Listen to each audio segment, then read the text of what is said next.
GAC Sports Network welcomes you to the following presentation of the Great American Conference, presented by Crafton Tall and Subway.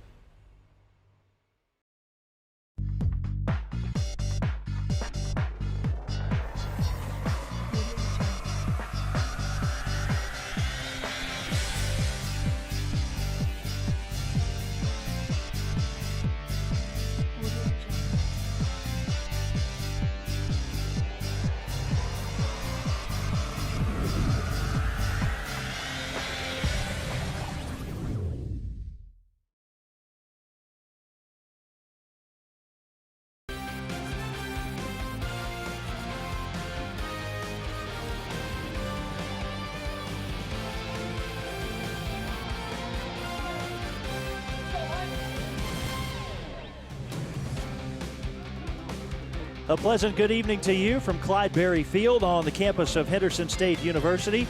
We are back on the GAC Sports Network. Michael Westbrook along with Joey McWilliams and Paul Smith for the third game here today. This one features Southern Arkansas University and Henderson State. And we are underway just like that. Chris Hunt is on the mound for the Henderson State Reddies, a 4.56 ERA, 6 wins and 5 losses against Blake Hall. And it is quickly 0-2. 79 innings pitched this year for the Reddies senior pitcher. He has given up 40 earned runs, walked 26, struck out 71. Opponents hitting .253 against him. Henderson State 31-20 after losing a little bit earlier to Arkansas Monticello. Southern Arkansas won the first game today. They are 39-13. Blake Hall at the plate, and that one fouled back. Trevor Rucker will bat second. Mark Fontenot hits third. Jacob Richardson batting fourth. Cortland McPherson hitting fifth. James Trevanian hitting sixth. Corey Gallegos seventh. Josie Langston eighth. And Michael Page ninth. Ground ball on the infield, picked up by Nolan Ryan over to first for the out. The defense behind Chris Hunt. Parker Jones is in left. Alan Hall in center. Dylan McCain in right, with the shadows creeping in right. Jordan Taylor at third. Joe Myers, the shortstop. Ryan at second. Hayden Lessenberry at first. Brenton Schwab behind the plate. So it's a very quick turnaround here, Joey, for the Reddies, as Chris Hunt will face off against the Player of the Year, Trevor Rucker. Oh, it is. I did have a chance to visit with Coach Hooten following the last game and prior to what we're seeing right now. And, you know, there were just chances, and they left them out there. Rucker to left, it's playable. Jones going over, will let it bounce in front of him. And it is a one-out single for Trevor Rucker. I don't know if the sun and the shadows had anything to do with that. I think they did, Michael. And you were talking just prior to that about the shadows creeping in right field. It's I was looking around. Now. And really it's the center and left right now are having the biggest issues because of the shadows and then the sun. There are gaps, and it can cause you to lose the ball between the shade and the sun. 77 degrees, our game time temperature. Clear skies, we are playing under the lights. Here is Mark Fontenot, the first baseman for the Mule Riders. Now, Coach Hooten was just mentioning that they gave up just too many too quickly there midway through. A little disappointed with the way that turned out. Junior hitting .328, a big rip and a miss. Went down to a knee like Adrian Beltre does, but came up empty. I also talked to him about the pitching, you know, other than Tebbets. He wasn't going to send Tebbets back out there, but no one else really put in too much time significantly. So he has a bullpen he can work with. 1-1 off the plate, 2-1 count. 54 runs batted in, 17 doubles, a triple, and 10 home runs for the first baseman for Southern Arkansas. Rucker with a lead off of first, 18 stolen bases this year. He's going. Fouled out of play. Count even at 2-2. Hit and run was on there. Rucker trotting on back to first base.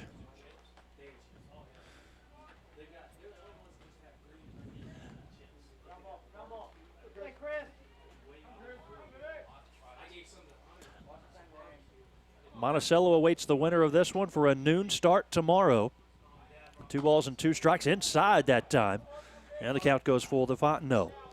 You know, Fontenot had 3 hitting streaks during the regular season of at least 7 games.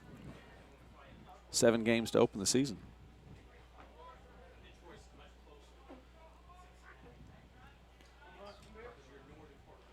The 3-2 pitch swung on and lifted to left field. It's going to fall, a base hit.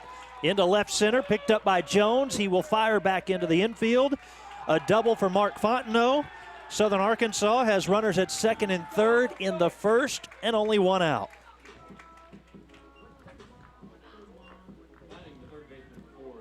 '18th double of the season for Fontenot. 1 behind Trevor Rucker's 19 to lead the team. Well, you know, Michael, it seemed like we kept talking about what Monticello does during the GAC tournament to that last game and all about the offense and what they've done. Can you talk about a team or about offense in the GAC tournament in the last 2 or 3 years without talking about Southern Arkansas as well? You definitely have to put them in the conversation. Richardson will take inside. He's a transfer from UCA. 353 batting average for the junior, 43 runs batted in, 14 doubles, a triple, and 8 home runs. 1-0, misses low. 2-0 the count. I won't forget that 2012 tournament when they defeated Ouachita Baptist in 2 games, both 1-run ball games. Our first ever GAC tournament championship. SAU went on to win the next 3, the first 4. 2-0, lost the bat. Strike 1.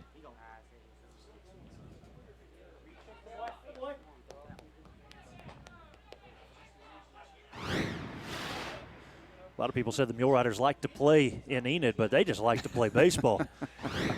They have 16 40-win seasons in program history. They are 1 away from making that 17. 39-13 the record. Well, Enid had been very good to the Mule Riders, no doubt about that, but regular season, that's not a stoppage of play for Southern Arkansas. That's right. Not at all. 2-1 to Richardson. Right there for a strike, 2-2. His dad and father both played at SAU. Tommy and Wayne Richardson.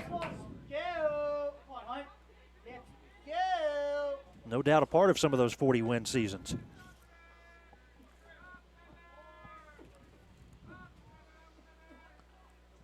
Oh, it looked as if Chris Hunt was ready to deliver, and time was called at the plate by Richardson.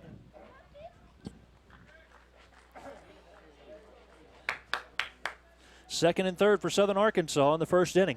Only 1 out. 2-2 to Richardson. Ground ball on the left side, a base hit. Rucker is in. Southern Arkansas has an early 1-0 lead. RBI single for Jacob Richardson. Patient, waiting for the pitch. Full barrel on that one. And line in the gap. 4 games so far in this tournament. 3 have been on this field, Michael. 4 games completed. Of course, this game 5. All 3 that have been on this field, the winning team has scored double digits. We have seen a lot of runs scored. We have. SAU won earlier today by the score of 11-3 against Arkansas Tech. And Arkansas Monticello beat Henderson State 11-2 as a fan makes a great catch in the stands. Oh, hit a car. Well, then the fan's car made a great catch. Let's go, Hunt. Come on, Kip. Not yours. You're parked way far away. That's right. I learned my lesson. That one swung on and missed in 2004. 2004, parked on the front row of a high school baseball game that I was broadcasting. My truck was less than a year old. First inning, Joey. Foul ball plunked my truck. And that dent stayed on my truck for 12 years before I traded it in. So, see? Now I park at the football stadium for a baseball game. I think that is where you've been parking. And yes. if that football parking lot is close, I park at the other stadium's parking lot, wherever. Plus, it's good to get the exercise, right? Clearly. 1-2 to the DH. That one is swung on and missed. He strikes out. Second out of the inning.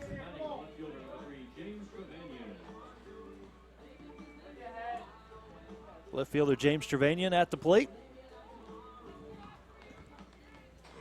He's had some good work in left field in the last couple of days. But also, he's been able to take care of things in the batter's box as well. Junior has a .294 batting average. And he will swing away, strike one. Trevanian was 3 for 4 against Arkansas Tech earlier today.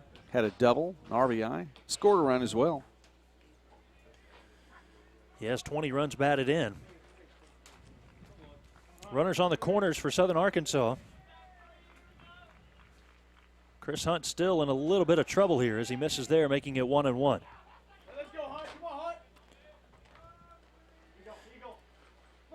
These two teams started the tournament on this field. That other double-digit game Joey was talking about, 13-5. Henderson State with a win over Southern Arkansas. Perhaps shocked a few people. 1-1 is skied to right. McCain underneath it, and he's there to make the catch. A run for Southern Arkansas on 3 hits, no errors, and 2 left on. After a half inning of play, SAU 1, Henderson State coming to bat for the first time in just a moment on the GAC Sports Network.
Southern Arkansas on the board first. They lead 1-0 against Henderson State. Alan Hall will be up first for the Reddies, then Hayden Lessenberry. Good crowd on hand here at Clyde Berry Field. Jordan Taylor will bat third. Parker Jones, Colton Kaufman, and Joe Myers in the middle of the lineup. Nolan Ryan, Dylan McCain, and Brenton Schwab rounding out the batting order. I love the seating here. The terraced turfed seating is absolutely fantastic. Apparently you can get a back massage as well.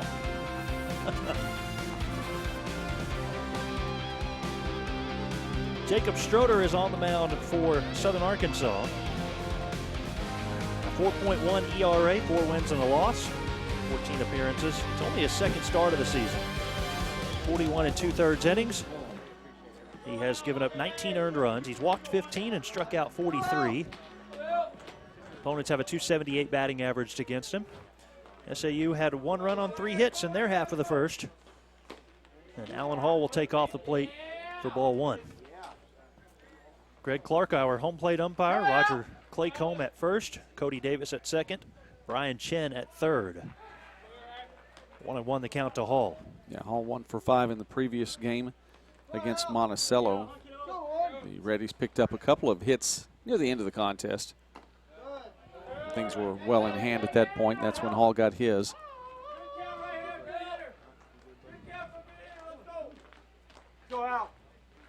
It was 10-0 after 7 in that game. Henderson State made it 10-2, and then UAM added another run. Excuse me, Brad Clark behind the plate. Also a GAC volleyball official, Brad Clark. And a veteran, as we've seen before the national anthem, the salute instead of the hand over the heart. That one gets away from Gallegos. Ball 4. Alan Hall is on base with a leadoff walk.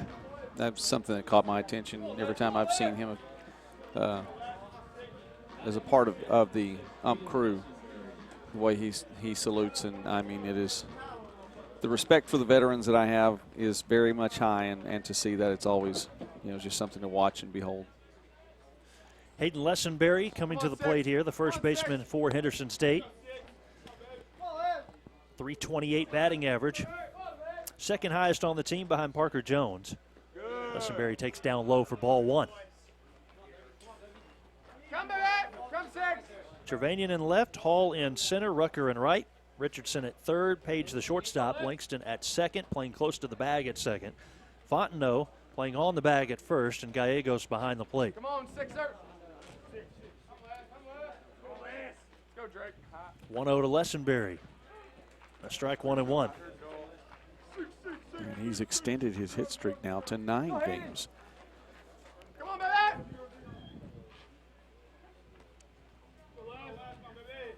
Come on, stay C.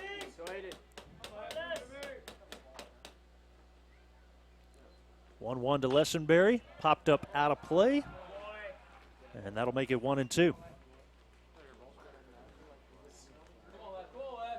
The Southern Arkansas softball team had their season come to an end a little bit earlier, losing to Winona State in the Central Sub-Regional, hosted by Harding and Searcy. But another good year for Coach Jason Anderson and his team. Yes. They finished with 40-plus wins. Everybody get on. Come 6, keep seeing pitches. Let's go. 46-17, the record for the SAU softball team. And when you play in 63 games in a season, you've done well. Lessenberry at 2-2. And that one is a slow ground ball that'll be picked up by the second baseman. Could be 2. Wild throw from the shortstop, Page, as Langston flipped to Page for 1. And Lessenberry is on at first base with the fielder's choice. Now they get the lead runner through the Mule Riders, but an errant throw. You have to see a double play pulled in this tournament. 2 or 3 opportunities. Nothing really close. Coach Pettigrew out to talk with the second base umpire about the slide. Cody Davis, our second base umpire.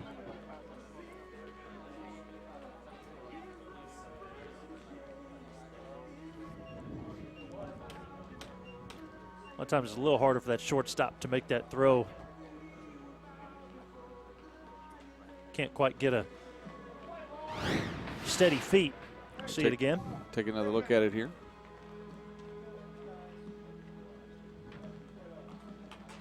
Looked a lot close. That slide looked a lot closer to the shortstop than the bag.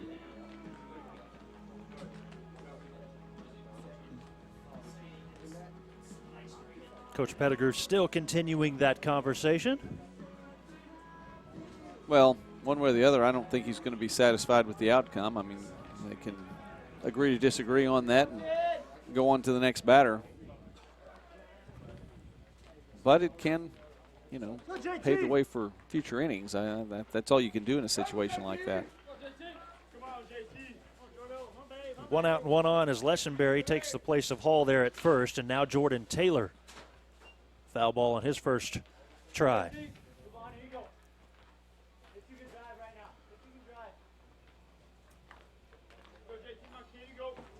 Come 10. Go 10. Go Jordan. 260 average for Taylor. And check swing, he went around.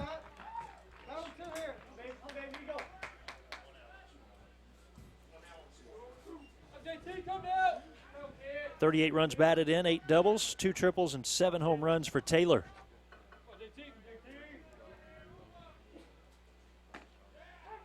Right there down the middle for strike 3. Taylor watching it go by.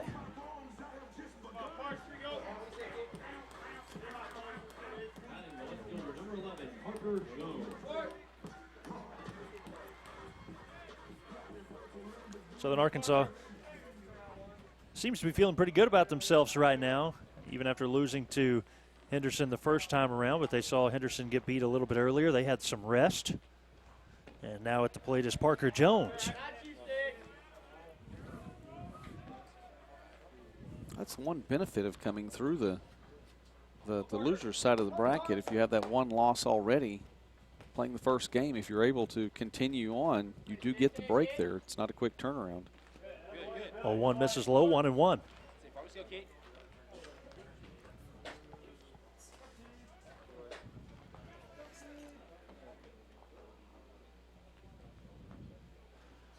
Schroeder picked up a win against Henderson earlier this year. These two teams have played each other 5 times already. This is the 6th time to play this year. First 3 went to Southern Arkansas. The last 2 have gone to Henderson.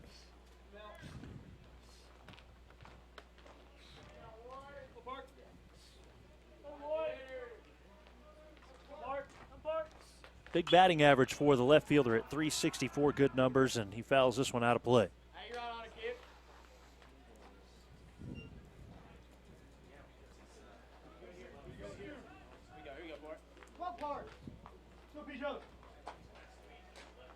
He went 9 for 19. He's gone 9 for 19 against SAU this year.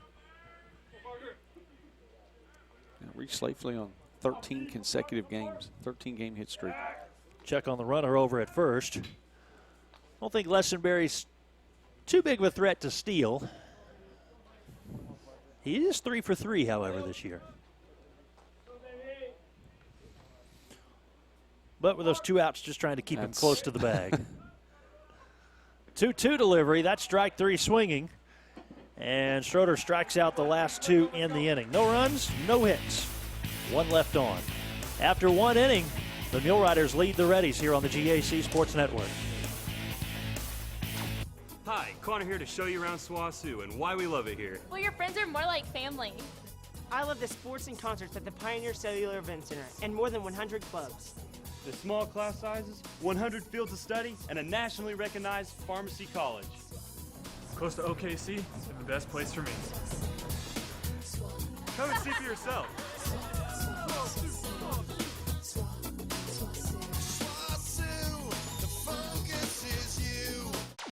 I knew that Arkansas Tech would help me stand out from the crowd. But I didn't know I'd be standing out in front of the crowd. I knew I wanted to be a part of Greek life. But I didn't know Tech would change my life. I knew Tech would help me become a leader. But I didn't know Tech would lead me to graduate school. I knew my art professors had years of experience, but I didn't know that I would get real-world experience before graduation. It's easy to see why more than 12,000 students choose Tech. Come take a tour of campus and discover what else you don't know about Tech. College students often talk about changing the world after they graduate. We are on a mission to do just that while still in school.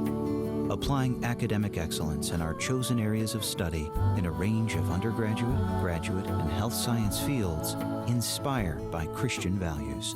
Then taking those values into the world, equipped and focused on our mission to change it and ourselves for the better.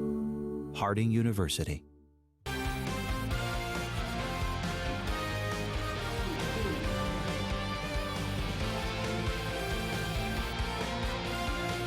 Corey Gallegos is up first for Southern Arkansas. Bottom 3 in the lineup for the Mule Riders. Josie Langston and Michael Page. 1-0 SAU leads Henderson State as Gallegos will swing away. McCain coming in. Right fielder Dylan McCain makes the catch. 1 batter, 1 pitch, 1 out. Well, you know, there are lots of players that got hits in that first game today. Southern Arkansas 11-3 winners over Tech. Gallegos not one of those. And he struggled a little bit during the tournament so far. Now 2 for 14, including that fly out to right. Second baseman Josie Langston to the plate. .295 average for the senior.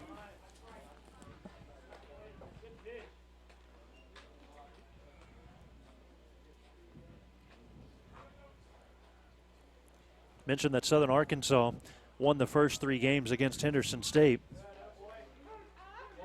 Those were the most important ones, I guess you could say.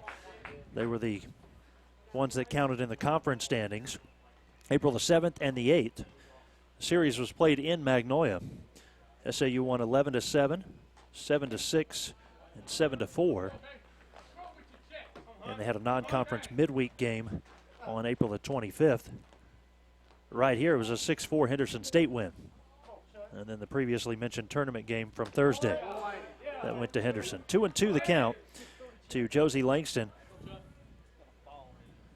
And interestingly enough, SAU had 3 different national rankings the 3 times they played.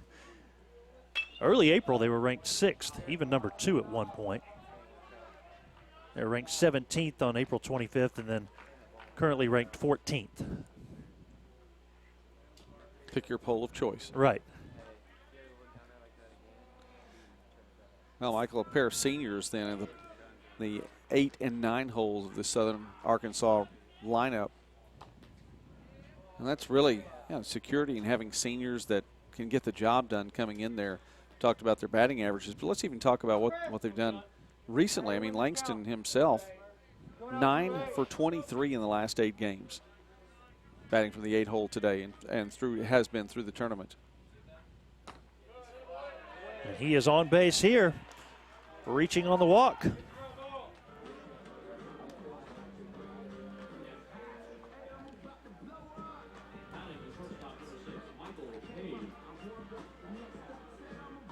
So that brings Michael Page to the plate, the shortstop. Senior hitting .303, 23 runs batted in, 12 doubles, a triple, and 2 home runs out of the 9 spot. A little bit of speed at first, 5 for 5 stealing bases this season is Josie Langston. First one in for a strike to Michael Page.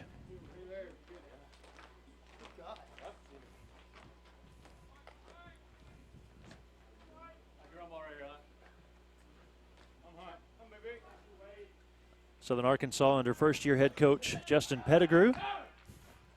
Cody Hooten, the head coach for Henderson State.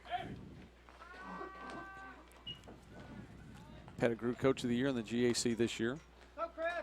You know, sometimes, Michael, talk about turnarounds in programs. Okay, well, Southern Arkansas wins the regular season crown this season, finished 5th that last season. Ground ball on the infield. Taylor to second for 1. Back to first. Double play. Taylor to Ryan to Lessenberry. Ends the inning. Southern Arkansas leads 1-0 as we see it again here on the GAC Sports Network.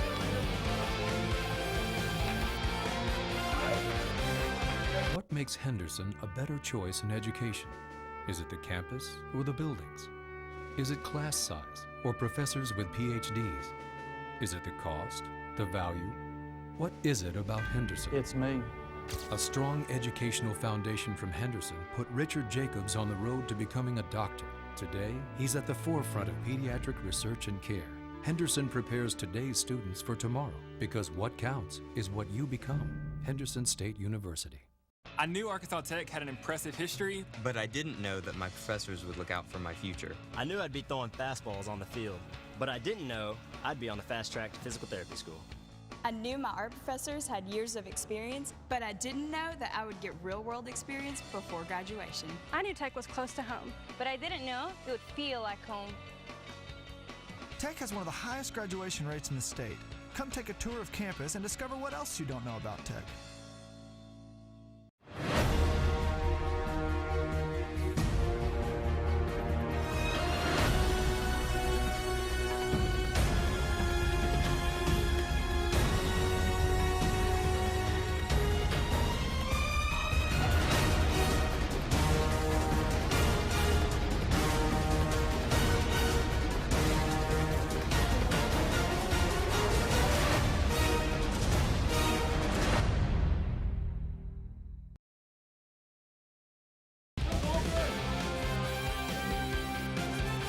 Colton Kaufman is up first for Henderson State.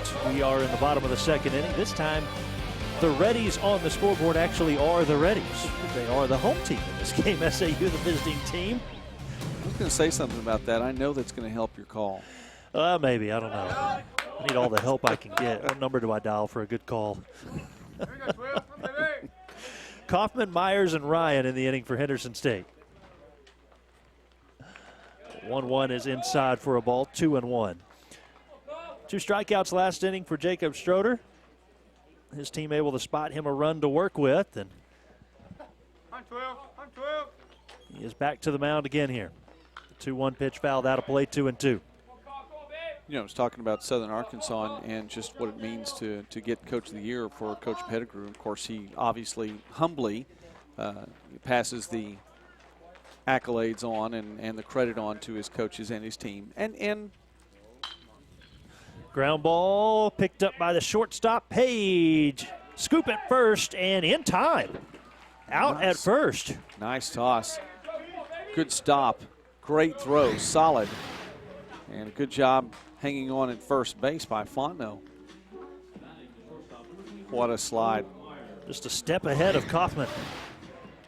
And rightfully so for Coach Pettigrew to pass that credit along. He should, as any good coach would. Of course, he's the one who brought in the coaches. Sure. He's the one who's been there for a number of the players and helped recruit, so he deserves some credit. This one a much harder hit ground ball to Page, right at short, a long throw, and once again another out. This is just fielding practice right now for Page. Sure is. But in saying that, though, Michael, still, you know, it's a turnaround from fifth back to first. But there's the key: back to first. This is a program in which I think getting Coach of the Year may even be slightly more difficult because of the expectations and because of the history of the program there. I mean, to be able to do that and people recognize you really did do a good job. Yeah. Nolan Ryan at the plate. Southern Arkansas women's basketball coach Julio Pacheco in his first year as the head coach last season, 2 seasons ago now, was named the Coach of the Year. Strike to Ryan, making it 0-2.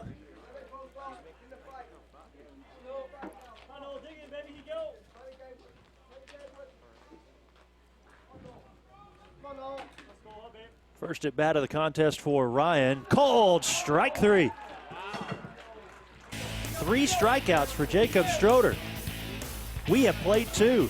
Mule Riders lead the Reddies 1-0.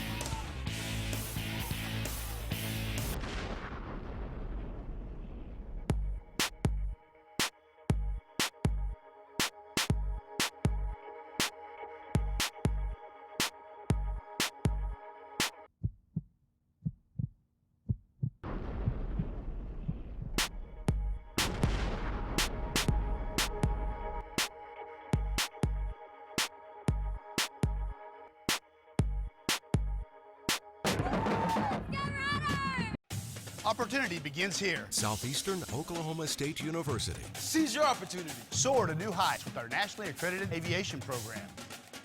Seize your opportunity. Southeastern's renowned education program has launched thousands of teaching careers. Seize your opportunity. From occupational safety, health, and business to behavioral and natural sciences. Seize your opportunity. Southeastern Oklahoma State University. SC.edu. Log on now and seize your opportunity.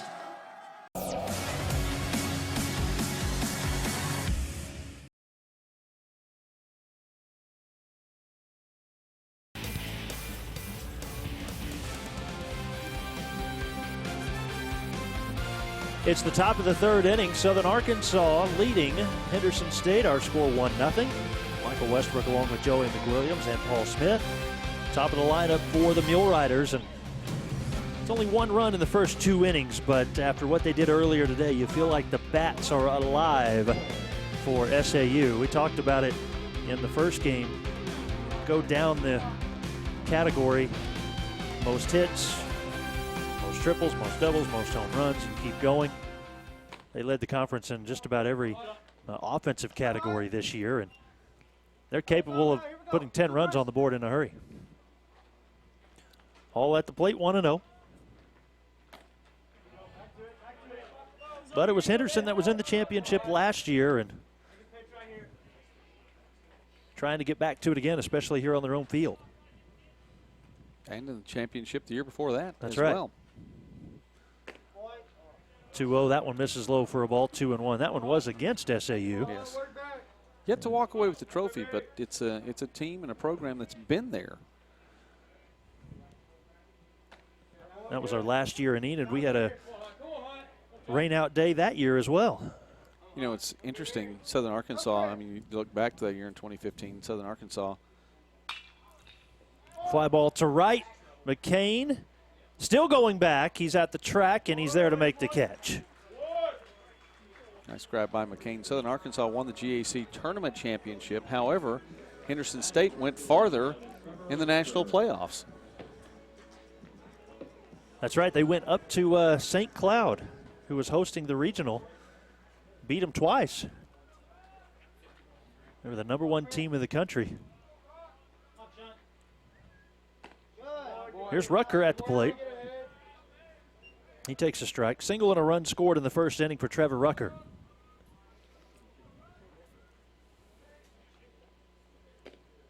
Oh, 1 misses low, 1-1.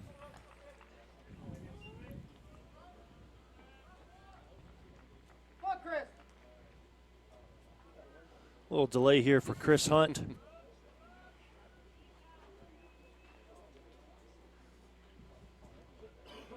Chris Hunt was able to throw a no-hitter in last year's GAC tournament championship against Southeastern. It was a 10-0 victory against the Savage Storm. That sure was a fun one to be a part of. Troy Mitchell was quick to get a write-up out, and the NCAA had the story posted online right after that. Even took part of our broadcast and posted it as well. Not that we really did anything, but it sure was fun watching Chris Hunt do his thing. Rucker, hard hit ball to left. Trevor Rucker's going to have a base hit, probably 2. He rounds first, and Rucker is going to stop there. Jones able to get it back in. It's a 1-out double for Trevor Rucker. He's halfway to the cycle in his first 2 at-bats. I think anyone would be hard-pressed to get a no-hitter in this tournament this year. I would think so. Bats are too lively, and you see it there from Rucker as well.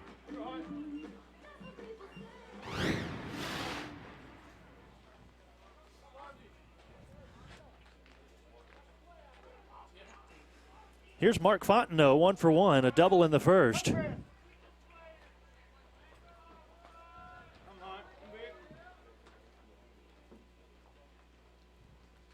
And Fontenot swinging away, out of play. Once those hits start happening, get a little more confident too. You can swing early in the count.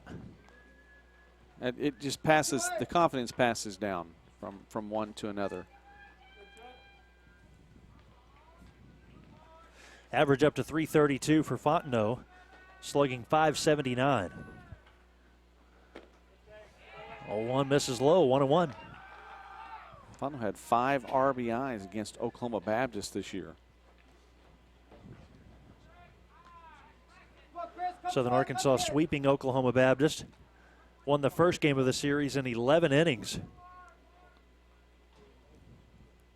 1-1 to Fontenot to left. High fly ball for Mark Fontenot. Parker Jones is watching it go out. It's a 2-run home run for Mark Fontenot. 11th home run of the season. Southern Arkansas leads 3-0.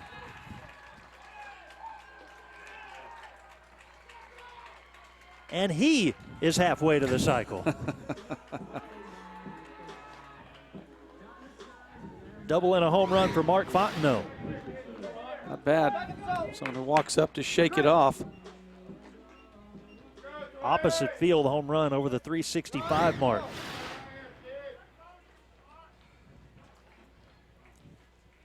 Bases clear, 1 out. Here's Jacob Richardson.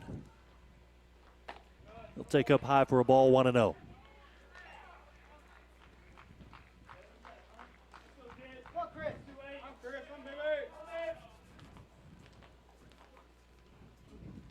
And Richardson the opposite way. Right field line, foul ball.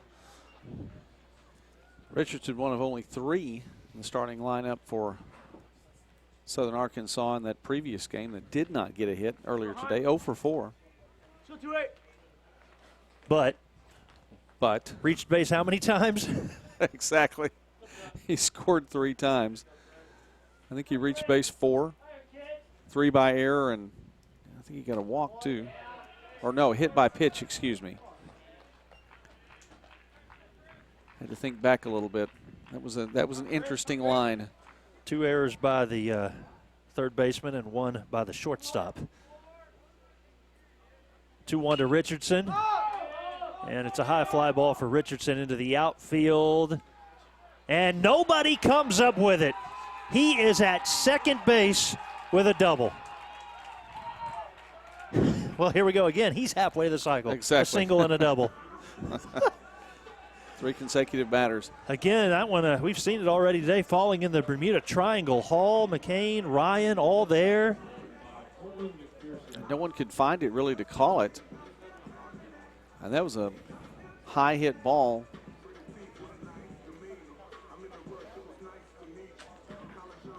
Coach Cody Hooten out of the dugout to talk to his infield.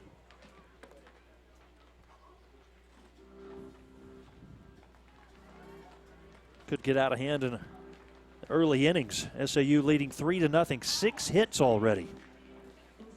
3 of those coming in this inning. Now 6 hits divided evenly among 3 players. Wow.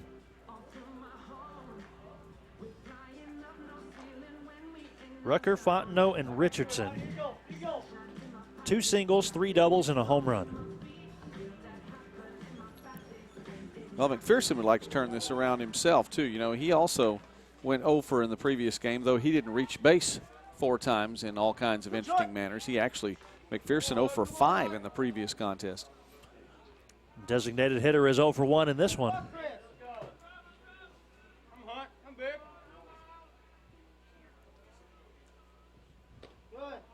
Takes for a strike, 0-1.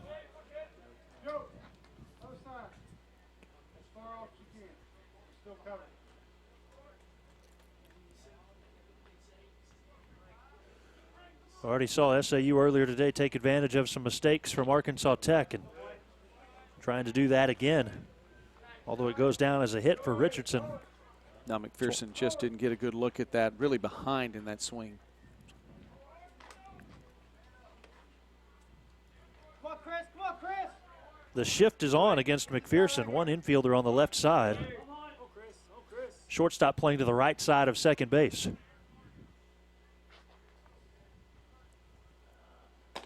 Oh, 2 is up high, 1-2. Although I don't know, with the way we've seen guys hit the opposite way. You're right. In this game, I don't know that there's a safe bet one field or the other. Certainly leaves an opening for McPherson. Come, Chris. Come, Troy. What do you say? You have the second baseman playing almost like another outfielder. Time called. Come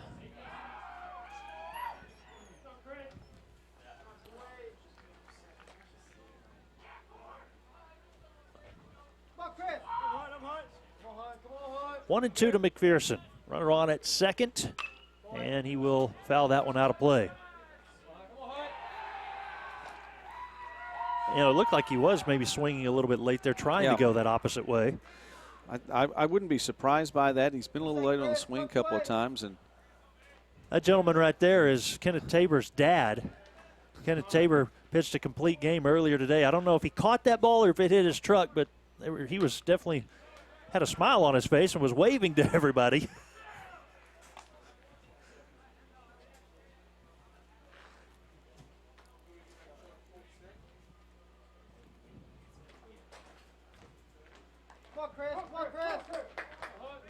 A run in the first and 2 in the third for Southern Arkansas. Still threatening here. 1 out, runner in scoring position. McPherson hitting .342. Here's the pitch from Chris Hunt. And there's another one that goes out of play. I don't think you can afford to place the ball at this point. For McPherson, it's been a struggle at least for today, and 0 for 6 on the day. I don't think you can try to place it. I think you have to get it. If you pull it, so be it. Keep it on the ground. At the very least, you get an opportunity to advance Richardson. Yeah, that's true.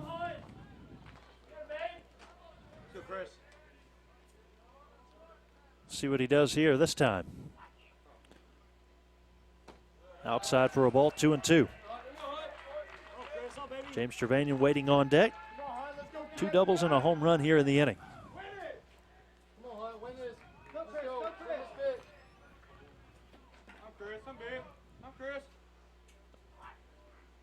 2-2 to McPherson. Foul back again. A long at bat between these two.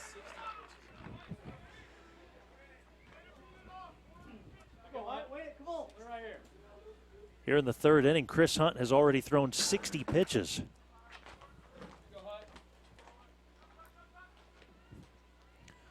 Nobody up in the Henderson State bullpen just yet. I would imagine it might not be too much longer before we see some action. Swung on and missed. McPherson goes down swinging. Second time that he has struck out in this contest. 2 down in the inning.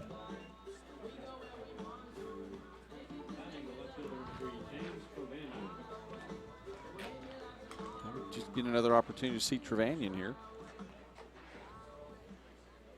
Multi-hit games now in 4 consecutive games coming into this one.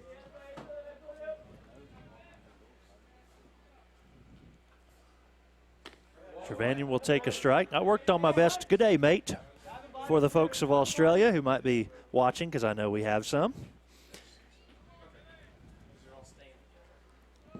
Is that, I believe, 10:40 a.m.?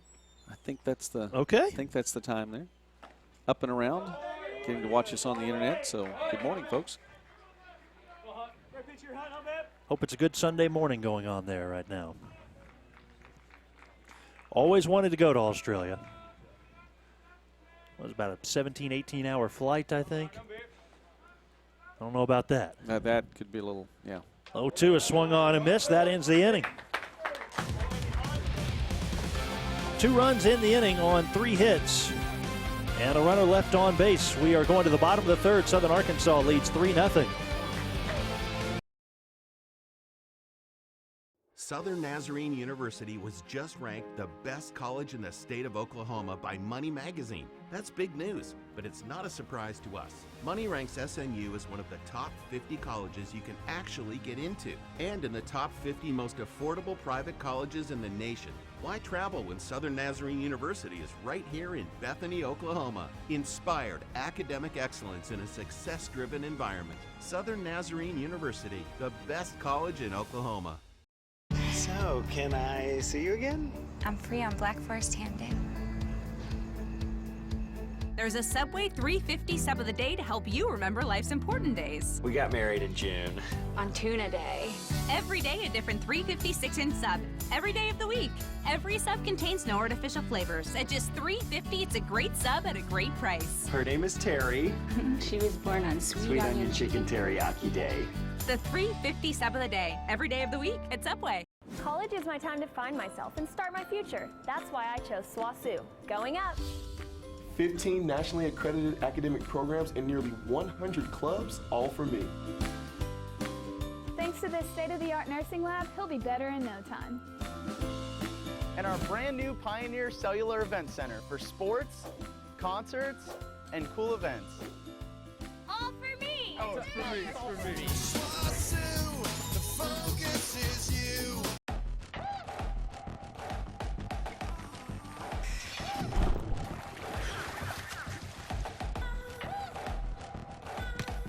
Enough. Dylan McCain is up first for Henderson State. We are in the bottom of the third inning. 3 runs on 6 hits for Southern Arkansas, and zeros across the board for the Reddies. McCain, Schwab, and Hall, 8-9-1 in the batting order. Good pitching performance going so far for Jacob Stroder. And on 3 pitches, he strikes out Dylan McCain, his 4th strikeout of this contest. Efficient. In 2 1/3, he has walked 1, struck out 4.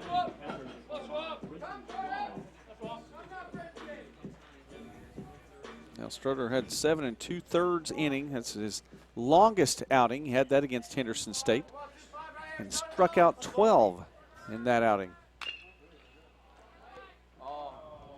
He actually came on relief of Connor Wells, who started the game. We were talking with Daniel Gallegos before this one.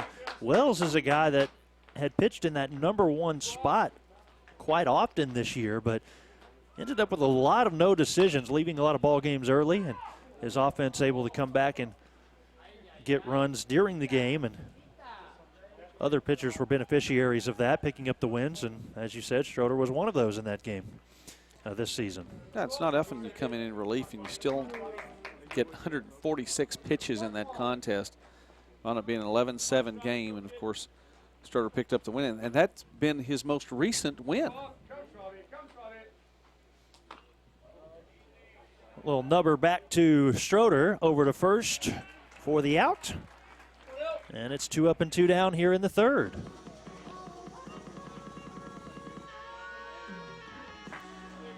I'm not kidding. His walk-up music is louder than anyone else's. You always tell when Hall's coming to bat.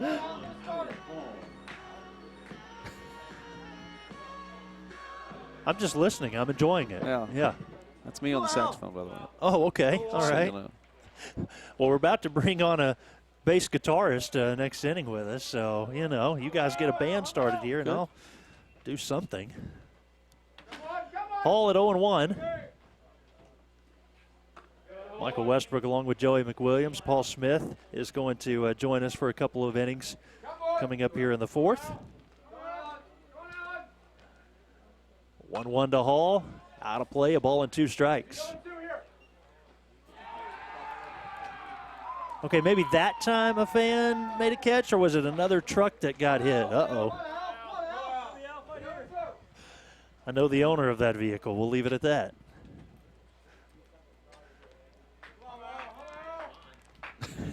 I think so, yeah. Troy Mitchell in the booth with us. 1-2. I've come to trust our camera crew to give us eyes when we can't see, and so if they go to that, then that's the case. 2 balls and 2 strikes. That one into the dugout of SAU. Everybody's okay. Hall walked his first time up in the first inning. 274 average for the senior as he goes the opposite way. Left field line, that one falls in, a base hit, curves to the wall, and misplayed by Trevanian in left, but holding up at second with a double is Alan Hall. And the Reddies needed that.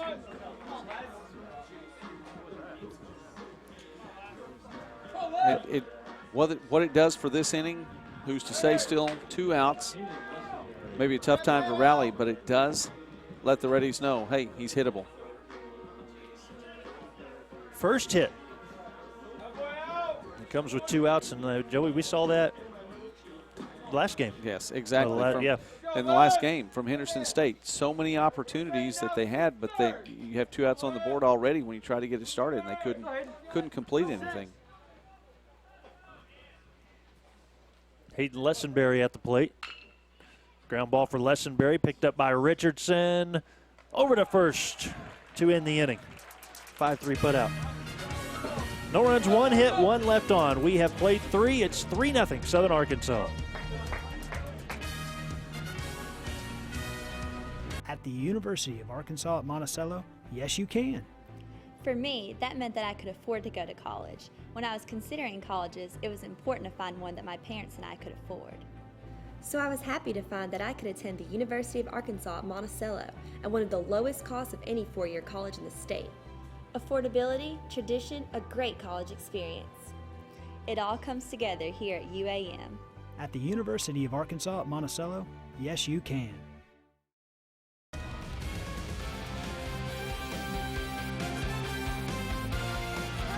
Welcome back to Clyde-Berry Field on the campus of Henderson State University. Michael Westbrook along with Joey McWilliams and Paul Smith. And to take you through the middle innings, here is Joey McWilliams. All right, leading things off, top of the fourth, it's going to be Gallegos, Langston, and Page. The 7, 8, and 9 in the lineup for Southern Arkansas. Gallegos 0 for 1 as he flied out to right field back in the second inning. Southern Arkansas on top on this one, 3-0 right now. And Henderson State, just as we mentioned, in the bottom of the third inning, get a hit, but with 2 outs and nothing really going, and get an opportunity to get to visit with Paul now. If we can hear him, Paul? I'm hoping you can hear me right now by coming to the call. Yeah, we got you, Paul. Very good. Well, you know, what a game we've seen thus far between these 2 teams. Southern Arkansas really has kind of picked up where they left off offensively. And Henderson State to this one in a position where they're going to need to answer the bell here. Gallegos batting .271 on the season. The catcher for Southern Arkansas. And I mentioned a little earlier, struggled a little bit during the tournament so far, as he is now 2 for 13 for the GAC tournament. Had 2 hits earlier, swings at that one pretty quickly. Got out just a little bit ahead of that one.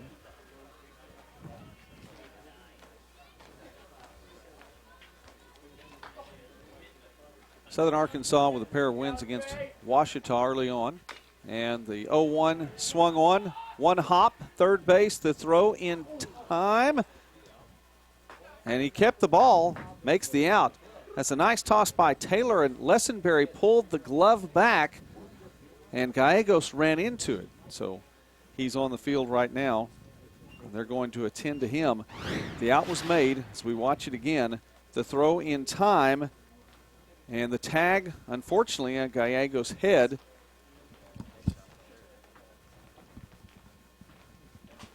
Let's go ahead and we'll take a break for a moment. We'll be back and check on Gallegos in just a moment. Back in a moment on the GAC Sports Network. It's on us to stop sexual assault. In any way that we can.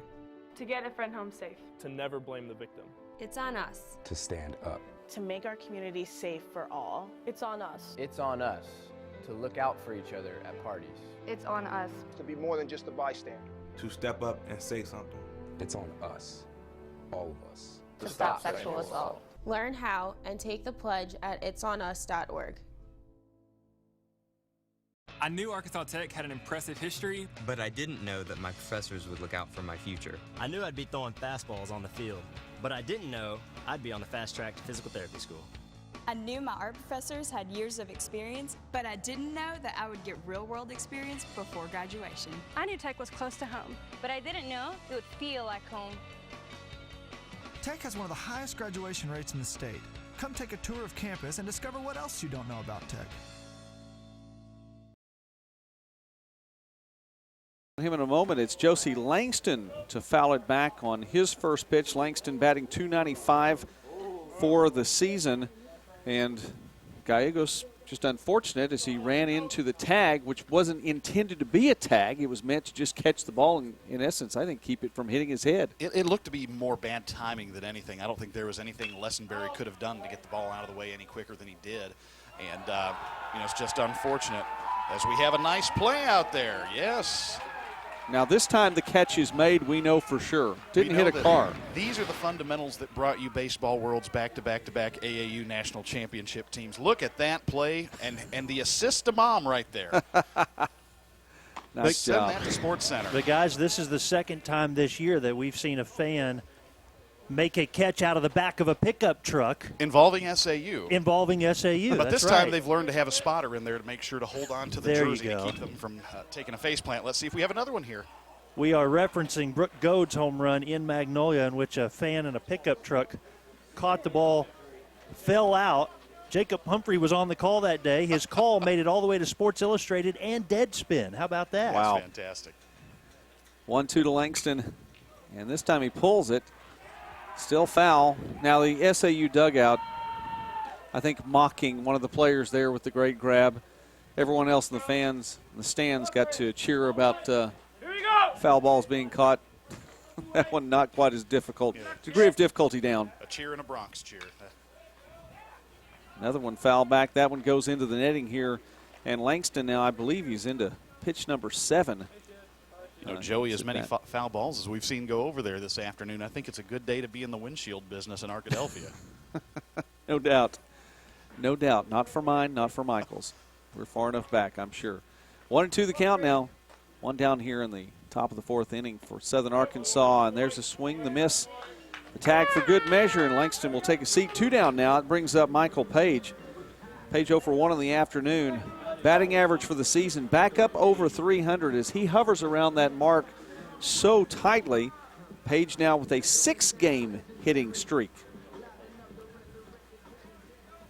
I'm sure that's what you want to hear going into the end of the season, that you're on that kind of roll. First swing, that one's high into left center. And closing in on that to make the catch is Alan Hall. That ends the inning. And so 3 up, 3 down, no runs, no hits, many foul balls, nobody left on base. And the score is still 3-0. Henderson State coming up in the bottom of the 4th in a moment.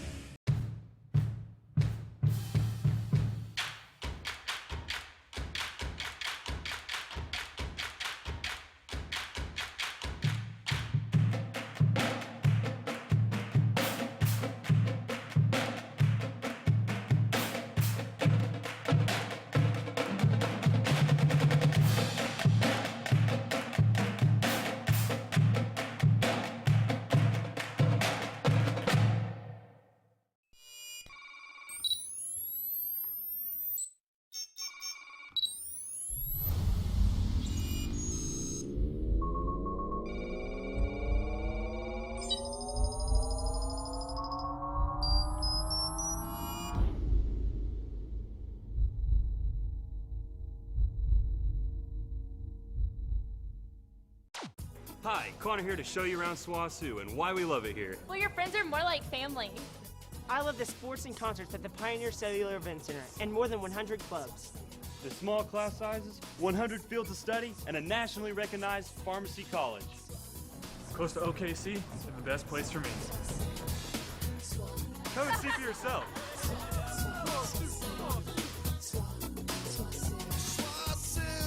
The focus is you.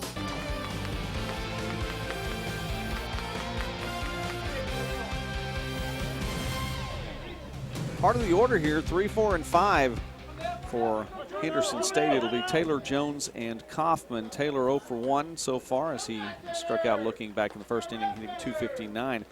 Taylor, however, has hit safely in 5 of the last 6 games. Joey, this is a critical stretch of the ball game for Henderson State. Second time through the batting order to take a look at Schroeder, and with this heart of the order coming up, if Henderson State's going to get something going, you're going to think they're going to want to do it now. And that's what I was thinking. It's all SAU right now, but Henderson's right in this game, only down 3.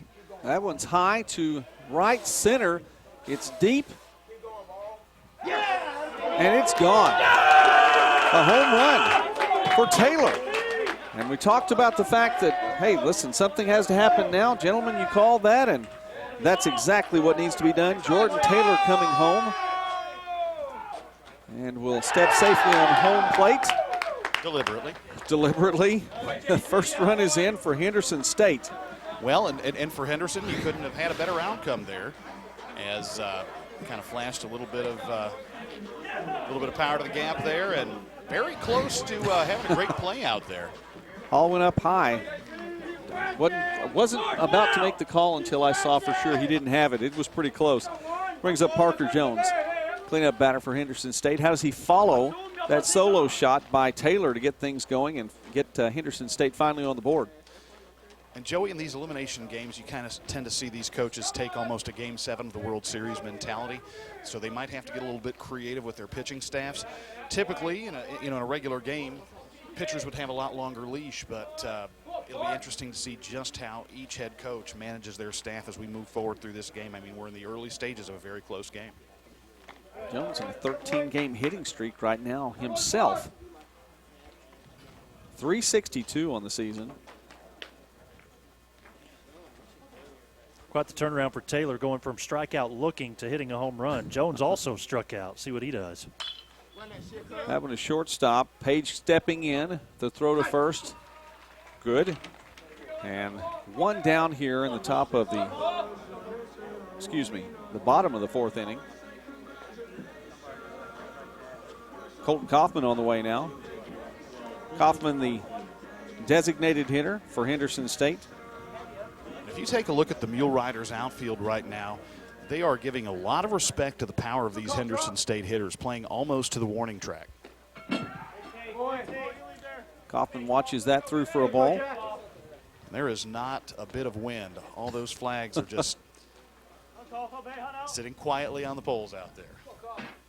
We've seen a fair variety of weather over the last 3 days here. Well, I was just thinking over the last week. How about in Bentonville, we saw dominant pitching with 40-mile-an-hour winds. And here we've seen no wind through much of today and a lot of home runs. You know, Michael, the wind in Bentonville was so violent the light standards were shaking. Yeah. We're seeing none of that right now, and I'm sure that's all right. I imagine these hitters like this. Here's the 2-1, and that is taken for a ball. With as much wind as we had in Bentonville, had to feel like it made the Oklahoma teams feel right at home. And another ball.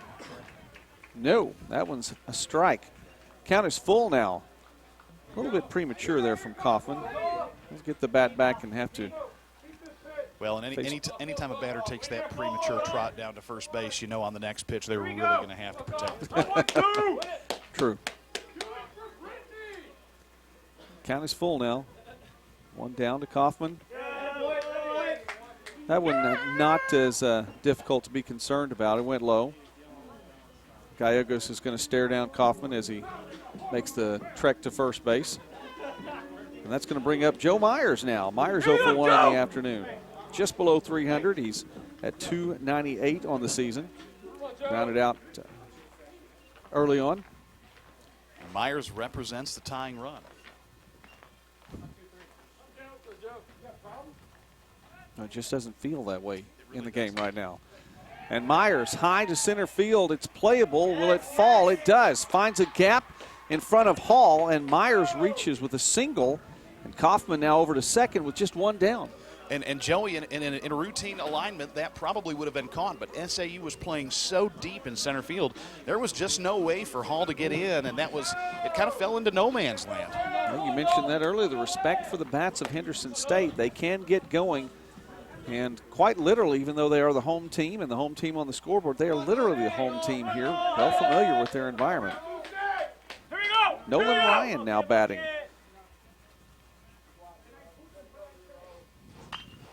And that one high and foul. Paul, you talk about having to be crafty with your pitching. How much longer does Coach Pettigrew let Stroder go here before he gets somebody up in the bullpen? That'll be interesting to see. You know, Michael, this Henderson State team always very talented, but it seems like they find another gear when the lights come on here at the Clyde. 0-1 after that foul by Ryan.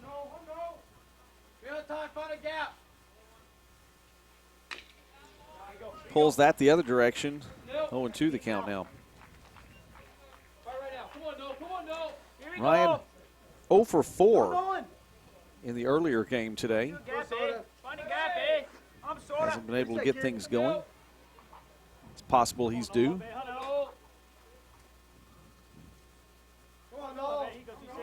Batting that close to 300. Check swing there. You know, Michael, to answer your earlier question, I think that if we see another base runner, you'll probably see action in the bullpen. That's kind of what I was thinking. It's not simply a bases loaded situation at that point. It's bases loaded plus momentum. I think you'll at least see a visit. Little conversation just to get the blood going. Sure. Much more deliberate now for Stroder. And that one low. 2-2 the count. And Joey, in a situation like that, he might not even come out and talk about the game. He might talk about something just to get his mind completely off what's out there. Just clear the head and focus on the batter at hand. Still a force at any base right here. So SAU theoretically one ground ball away from getting out of this one as the middle infield's at double play depth. That one high to right field. It's definitely playable. Rucker going back at the warning track makes the catch. The throw to second. It's not going to be quickly enough to keep Kaufman from moving over to third. Myers will stay at first. And that's what Ryan needed to do, the sacrifice. It advances Kaufman over, and it brings up Dylan McCain. We had talked about Henderson State needing to string base hits together. The bottom three in their lineup, a combined 0 for 4. This would be a chance for them to make their impact here in the tournament. And Joey, we talked about the wind dying down a little bit. If we have the breeze that we had earlier today, there's a chance that ball goes out. That's right. That's right. It was moving left to right.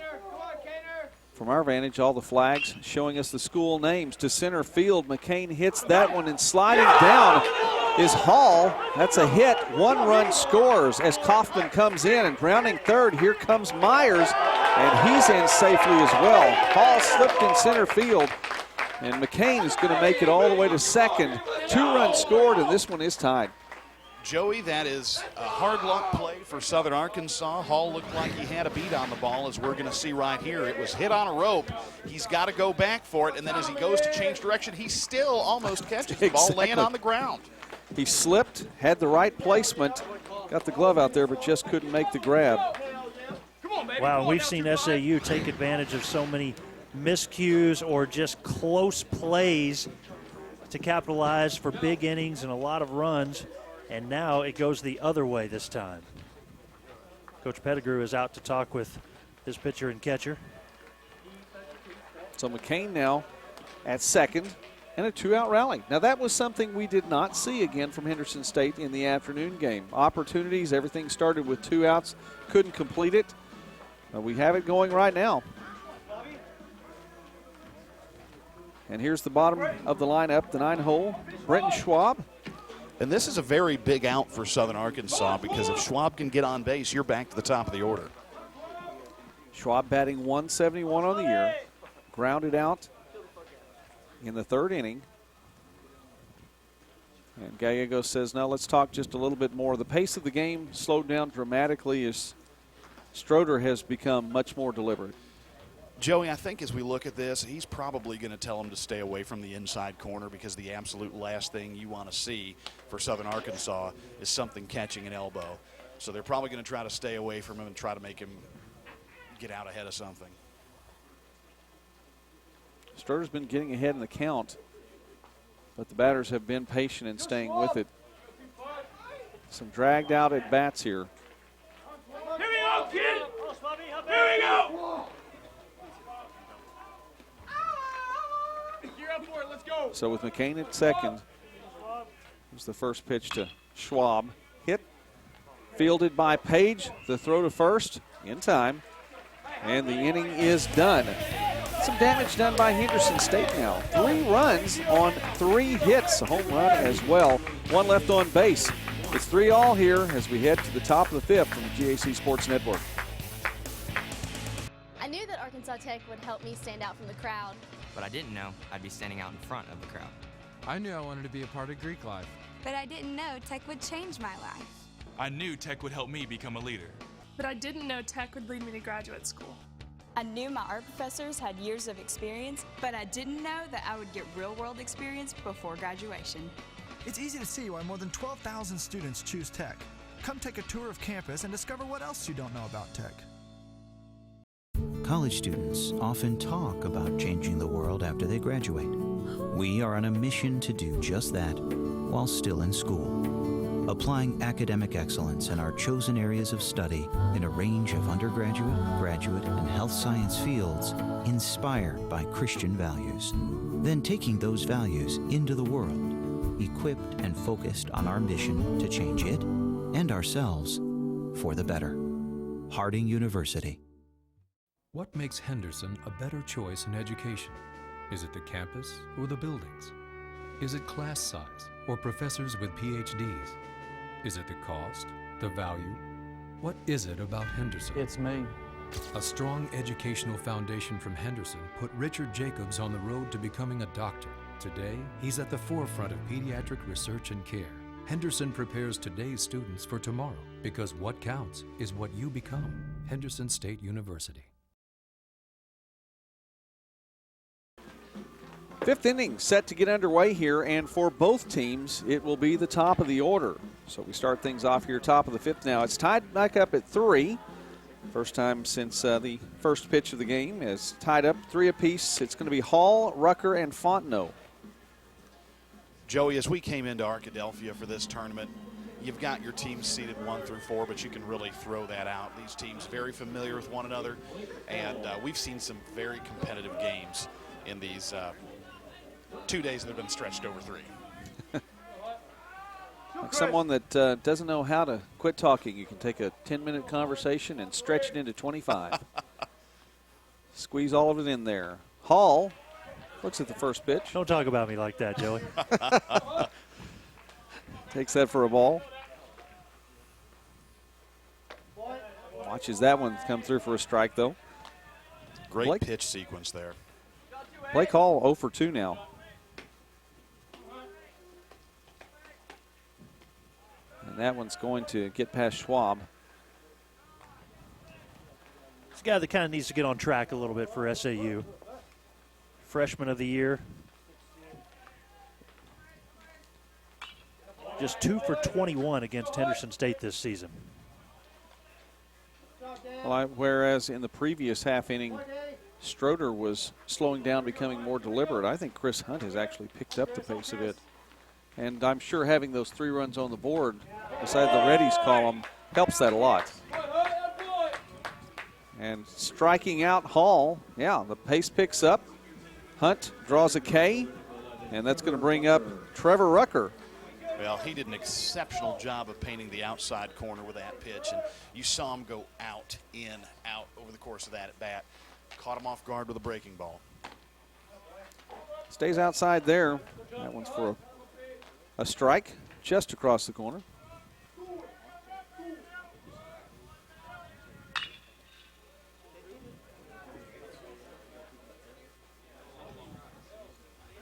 I had thought that was a ball. I went with the board. You got it right now. 1-1 the count. Rucker, 2 for 2 on the afternoon. A very solid 385 for the season now. That's a number that has risen since the tournament started. Rucker gets a bat on that one high. Rucker picked up quite a few accolades at the end of the season. Well deserved. He's had an outstanding season and career at Southern Arkansas, one of the most feared hitters in the GAC. Paul, when we have a second, we always try to get your input on the regional rankings and standings. Wow. Rucker hits that one to left field. I think that's going to be a long time before it comes down finally, but it clears the fence before it does. Wow. Another home run for Trevor Rucker. And the legend continues. Talk about the career. Wow. Trevor Rucker clears them, comes in, and Southern Arkansas is back on top 4-3. Southern Arkansas needed to answer the bell, and here we see Trevor Rucker just yank that one, and that one was a no-doubter from the second. It left the bat. The all-time career leader at Southern Arkansas. That is home run number 42, and I believe for the season, is that not number 20? I think that is the case. I believe you're right. 21 now.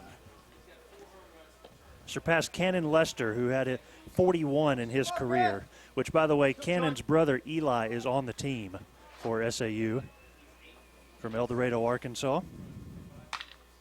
And that one high into left center, and that is caught that time. Fontenot can't quite clear the fence for the back-to-back. First time he has a seat this afternoon. He has a home run to his credit already today, though, so you know. Flashed a little bit of opposite field power with that swing. Unfortunately for him, it stayed in the yard. Well, the pace again quick as Chris Hunt continues to fire.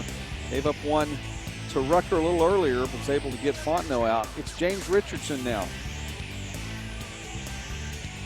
Excuse me, Jacob Richardson. And he watches that one through for a ball. 2 for 2 already on the evening, batting .359.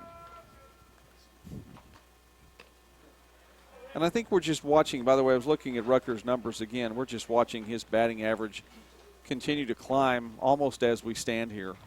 Up to .388 on the season now. Here's the 2-0. And that one taken for a strike on the outside corner by Richardson. Well, you look at the year that Trevor Rucker has, and in my mind, he's an All-American all the way. And, you know, you hope he's going to get that kind of recognition as we go forward. That one a little low, 3-1 now, the count with 2 down. Southern Arkansas run on the board here in the top of the fifth, though. 4 runs on 7 hits.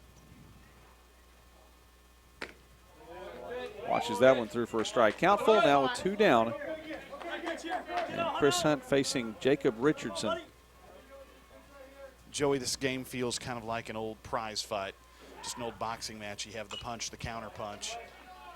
And just like that, you've got 2 heavyweight teams slugging it out here.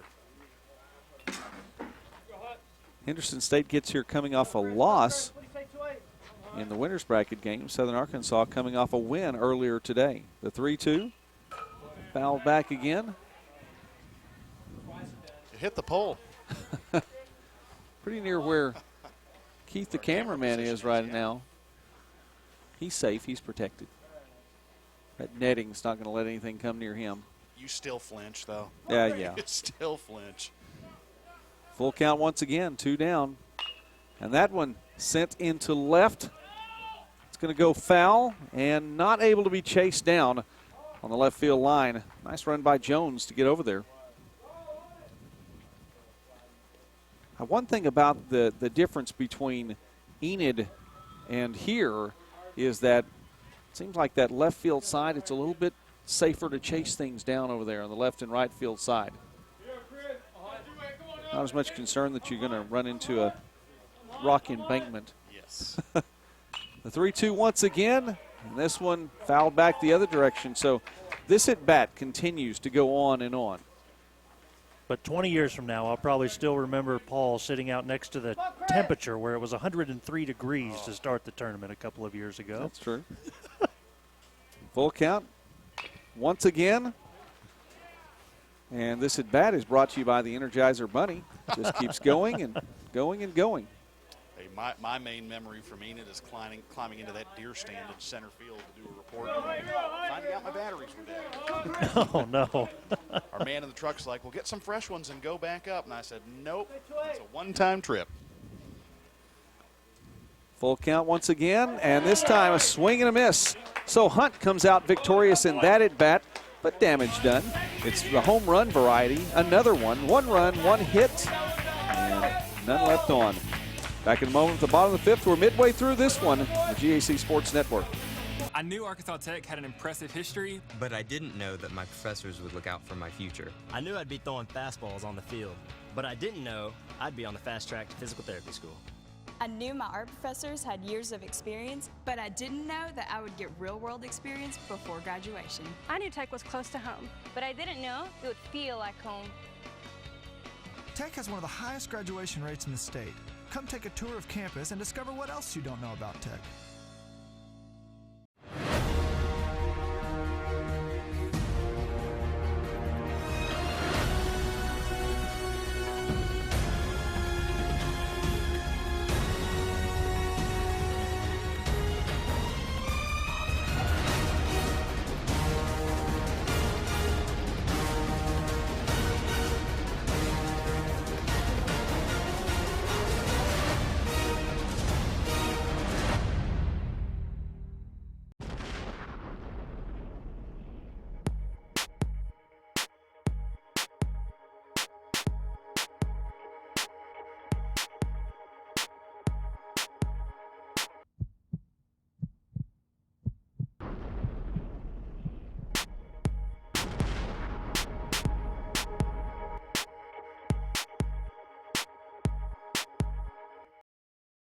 The order now for Henderson, trailing by 1. It's Hall, Lessenberry, and Taylor. Allen Hall, 1 for 1 on the evening, batting .278. The center fielder watches one through for a strike. That one just outside, 1-1. Joey, this conference championship tournament always very important for its NCAA tournament implications. Hall lays down the bunt, the throw from third, not in time, and Hall comes away with his second hit of the afternoon. Has a single, and as Michael says, halfway to the cycle there, bunts on for the single. Richardson couldn't quite make the throw, and Hall, the speedster, is alive on first base. Lessenberry on the way now. We talked about those tournament implications, though. As we look at the regional field this week, Southern Arkansas checking in at number 4. You have to figure they're a lock to more than likely go to Emporia, but Emporia State knocked out of the MIAA tournament, so Minnesota State could make a play to host as the runner goes. Hall's going to get there just under the tag. The ball not held anyway, so Hall's going to arrive safely with the steal. Yeah, he went on the pitch and gets second base. 1 ball, no strikes. As we look at this, Arkansas Tech at the 7. They're really the only team in the GAC right now with a chance of an at-large, and they did not help their cause any with a couple of losses here, but there's been they've gotten some help from the other conferences. Minnesota State winning the Northern Sun, so they punched the automatic bid. And as we take a look at the MIAA right now, Arkansas Tech has to be looking at 2 teams to win. Southern Arkansas here and Missouri Western still alive in the MIAA. Now, of course, the winner here gets an automatic bid. I think it's highly unlikely that you would see 3 GAC teams, but you can never say never. That is the case now. It's Lessenberry looking at a 1-0 count. Watches that one come through for a strike. Again, there could be 2 GAC teams without Arkansas Tech because Monticello's already in the final. Monticello wins, gets the automatic bid. We feel like Southern Arkansas is already in anyway. Yeah, I think the chances of the GAC getting 2 teams in one way or another are pretty good. Tech being the only one with a chance of an at-large, but UAM, Henderson State could both claim a tournament title. Now, Southern Arkansas, if it doesn't win, would get an at-large, though. Yes, you're right. Okay. Yeah, you're right about that. No, they Southern Arkansas's locked its position, I think, though. So an additional at-large. Right. Monticello would not be coming in with an at-large if it doesn't win the tournament. Correct. Yeah. It's been a long day, Joey. I understand. I'm just following along, just making sure we all get that. 2-1 the count now, as this one being dragged out. You know, we talked about that previous at bat. You looked at the pitch count on that previous at bat in the 5th inning. 11 pitches from Hunt. And as you look at the Central Region standings, you know, really up until just a couple of weeks ago, Southern Arkansas looked to be in a position where they could have hosted. They had a rough week against Arkansas Tech, but they've come back strong since. And if they're able to make it to tomorrow, you know, you could easily see that seeding go up from the 4. I think they could probably get past St. Cloud into the 3. 3-1 the count now to Lessenberry, looking for his first hit of the evening. If you ask Coach Pettigrew, he would say they should be above St. Cloud, because I did ask him, and that's what he told me. Lessenberry reaches by way of a walk, brings up Taylor. And I believe St. Cloud took a pair of losses to Minnesota State in that tournament. So, you know, Emporia's hold on that one may be a little bit tenuous. Jordan Taylor has a hit in this one, one for 2. He's 263, sorry, Paul, 263 on the season. And regardless of who makes it out of this game, whether it's SAU or Henderson, they've got an uphill battle having to beat UAM twice tomorrow to claim a tournament championship. UAM, with a fresh pitching staff, by only having had to play 2 games, they've only got to win 1. Swinging on the first pitch is Taylor. Catch at second on the ground ball. Pass over the first is in time. And so Langston to Fontenot rings up and out. And Hall moves over to third, though, and Lessenberry to second, so the runners advance. I wasn't sure Langston was going to get the ball out of his glove there, and he thought about looking back towards second. Obviously no play there, and now you're in a situation for Henderson State. They could tie the game up again with a fly ball into the outfield.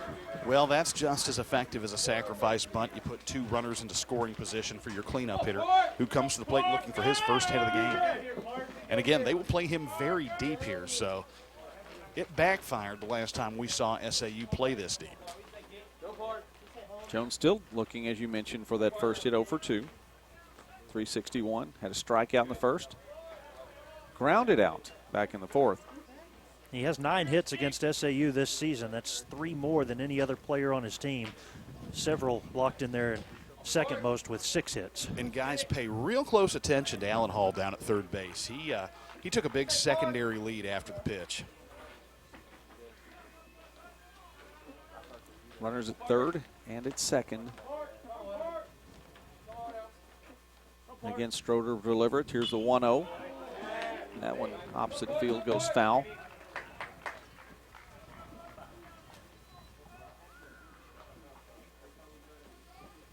And if somebody were to try to make something happen down there, it would be Hall. 33 stolen bases on the year.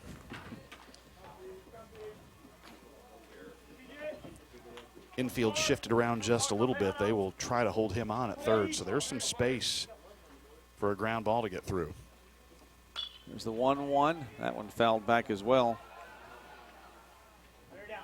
The stolen base number leads the GAC. You know, Paul, you were talking about the fact that UAM not having to pitch in more than 2 games coming into tomorrow, but the performance from Chambers today takes it that much farther. I mean, he went nearly the distance, so there wasn't even much activity from the bullpen. I mean, Monticello would be fresh in 1 game and for sure, and then 2 as well. I believe they didn't really tax their pitching staff in the first game either. Nobody's going to go. Ball gets away from Gallegos, so now 2-2 the count. And this is where Henderson's going to have a little bit of advantage knowing how this field plays. I think he was able to get a pretty good read on the bounce and see that that one was not going too far outside the dirt circle, if you will. No. All turf. It may look like dirt on your monitor or however you're watching us, but it's also turf as well. Count 2-2, 1 down. Stroder's pitch to Parker Jones is hit on a line, throw home. Well, the tag could be made. Was that a ground ball? Everybody's That's the safe. issue. Ball's still live. The ball is still live. He was not touched there. No tag there. The chase at first now. Fontenot makes the tag. And it looks like that first base umpire may have called him out. So let's sort this out just a moment. Hey, we do that. The throw home. The ball was hit on a line, ground ball. Alan Hall got back to third base. That is his base to occupy. And so even though they tagged him, he was on the base. And then the runner that was at third immediately rushed back to second, Lessenberry. But the throw not over to second. I'm interested to know if maybe Hall, why he didn't try to come home once it got going again, but he just said, I'll just stay at third and wait for somebody to hit me in. Good luck on the figuring that one out, Troy. You got it? 5-2-5-4-3 put out. And so Kaufman sends that into center field. One will score, and another one comes in as well. The throw to second is going to go through and into the field of play out in the center field. 2-run score, and Henderson State now is on top in this one, 5-4. Official ruling on that one. That's a single advancing on the throw. And as we talked about that punch-counterpunch sequence here, Henderson State has responded in the bottom of the fifth. And guys, that's why I'm up here and they're down there. When you're Hall, you made it back to third. You caught one break, you stay at third, wait for your guys to bring you in. And that's a big thing too, because as you look at the players who are coming to the plate, there's really no incentive for Hall to take off unless he's got a sure thing. 2 down now. And again, Henderson State doing 2-out work here in the fifth inning. Joe Myers batting for the Reddies with 2 down. Fouls that one back. 0-1 the count. 2 RBI then for Kaufman. And the Reddies on top. That's low. Kaufman will move over to third on the wild pitch. And where that conversation you all were talking about a possible conversation at the mound may be necessary sometime soon. Myers 1 for 2 on the evening. Ground out back in the second and singled in the fourth. Pitch count has to be getting up there. For Stroder, it's at 80. And that was pitch number 81. And there is some movement in the bullpen for Southern Arkansas now. George Eubanks going to warm up, sophomore right-hander. 2-1 the count.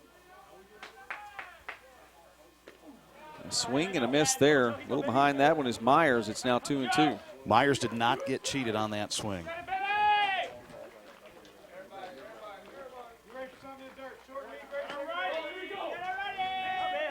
Kaufman at third now. 2s across the board. Watches that, takes it just a bit high. Count now full. That had to be a hard pitch to lay off of. Exactly. Let's go! Joe! Kaufman ready. Stroder looks at third. And fires just about the same place with that pitch. A little high. And it will send Kaufman to first with a walk. Tremendous discipline there. And the Reddies put runners on the corners with 2 outs. Come on, Nolan. Ryan now 0 for 2 on the evening. batting .284 with runners on the corners.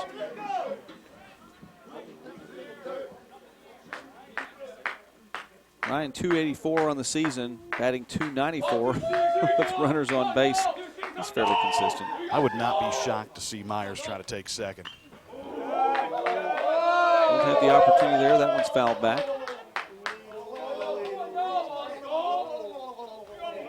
The lights have been on here for quite a while, but really in the last few minutes has the nighttime feel as the sun has gone down. 8:30 local time here in Arkadelphia.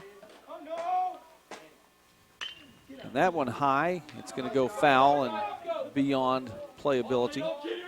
A fan from Gurdon will take that ball home today. Myers not having any opportunity. You expect him to move over. He's not been given a chance. Too many foul balls.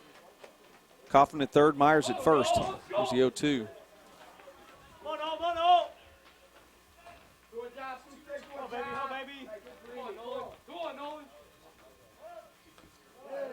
And Ryan called time.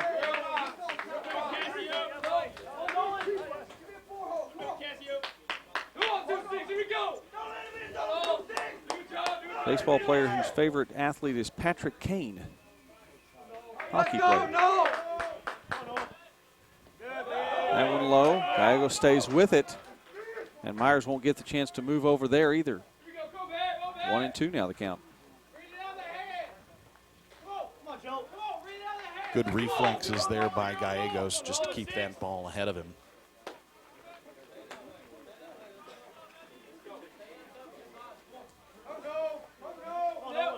Bottom of the fifth now. Henderson State already with 2 on the board. And that one fouled back. And Ryan walking a little gingerly. I don't know if it touched him just a bit as well. Henderson State, it took the bats a little bit to get going. But since they have 3 runs in the 4th inning and 2 now here in the 5th. Mill Riders have definitely been standing in the field for a long time this inning. Had several of those already in this game. Hey, team AB right here. Team AB right here. It's our second elimination game of the day. The 1-2 swung on and fouled back again. And guys, we've seen some pretty prolonged at-bats. We saw an 11-pitch at-bat last inning, and this one is certainly getting up there. It was time for you to play the bass guitar, for Joey to sing. You join in too. Well, you know, might have time to go to the car and get an instrument. It could happen. And you know, it's not even a full count either. This one's been prolonged by way of fouls with just 1 ball on the count. Here's the 1-2 again, and another foul. 9th pitch of the at-bat. Both these pitchers are seeing their pitch counts rise, but not because of the innings. It's because of these at-bats.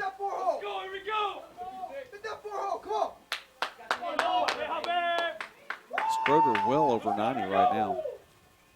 1-2 again. Foul back again. You have to think about Chris Hunt sitting on the bench right now, too. It's not always a good thing for your starting pitcher to be sitting there that long. He's got to find a way to stay loose through all of this to be ready to go now that his team has re-given him the lead. Nolan Ryan may chase Schroeder not because he gets a hit, just because he's getting old.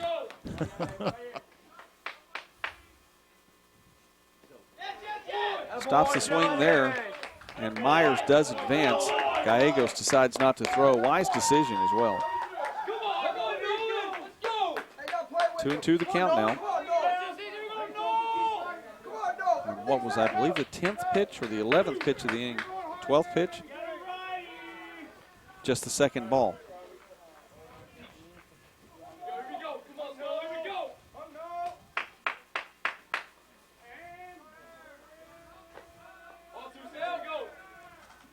Two-two the count. Deuces across the board once again. And that one is hit into center field. It will drop. 1 run will score. Turning at third comes Myers. He gets in as well. And Henderson State now has extended what was a 1-run lead to now 3. Single that time by Nolan Ryan as he simply outlasted Schroeder at the plate. We saw Henderson State come back in inning number 4, put up a 3-spot to tie the game. Trevor Rucker answers the bell for SAU in the top of this inning, and now Henderson State comes back. They've put 4 runs on the board, and that's going to bring Coach Pettigrew out to the mound, and it looks like we're going to have a change. We'll go ahead and take a break right now. We'll see what happens here. There's been activity in the Southern Arkansas bullpen, and we will see a new pitcher. We'll talk about him when we come back in a moment on the GAC Sports Network. Opportunity begins here. Southeastern Oklahoma State University. Seize your opportunity. Soar to new heights with our nationally accredited aviation program. Seize your opportunity. Southeastern's renowned education program has launched thousands of teaching careers. Seize your opportunity. From occupational safety, health, and business to behavioral and natural sciences. Seize your opportunity. Southeastern Oklahoma State University. SC.edu. Log on now and seize your opportunity.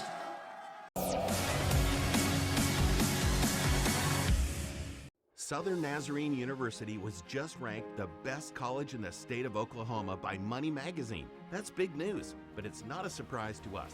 Money ranks SNU as one of the top 50 colleges you can actually get into, and in the top 50 most affordable private colleges in the nation. Why travel when Southern Nazarene University is right here in Bethany, Oklahoma? Inspired academic excellence in a success-driven environment. Southern Nazarene University, the best college in Oklahoma. So, can I see you again? I'm free on Black Forest Ham Day. There's a Subway 350 sub of the day to help you remember life's important days. We got married in June. On Tuna Day. Every day a different 350 6-inch sub. Every day of the week. Every sub contains no artificial flavors. At just $3.50, it's a great sub at a great price. Her name is Terry. She was born on Sweet Onion Chicken Teriyaki Day. The 350 sub of the day. Every day of the week at Subway. College is my time to find myself and start my future. That's why I chose SWASU. Going up. 15 nationally accredited academic programs and nearly 100 clubs, all for me. Thanks to this state-of-the-art nursing lab, he'll be better in no time. And our brand new Pioneer Cellular Event Center for sports, concerts, and cool events. All for me! Oh, it's for me, it's for me. SWASU, the focus is you.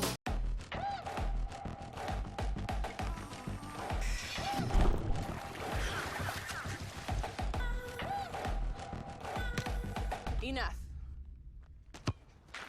Yeah, I'm over it. We shouldn't need commercials to tell you we're powerful. No thanks. Genders don't play sports. Athletes do.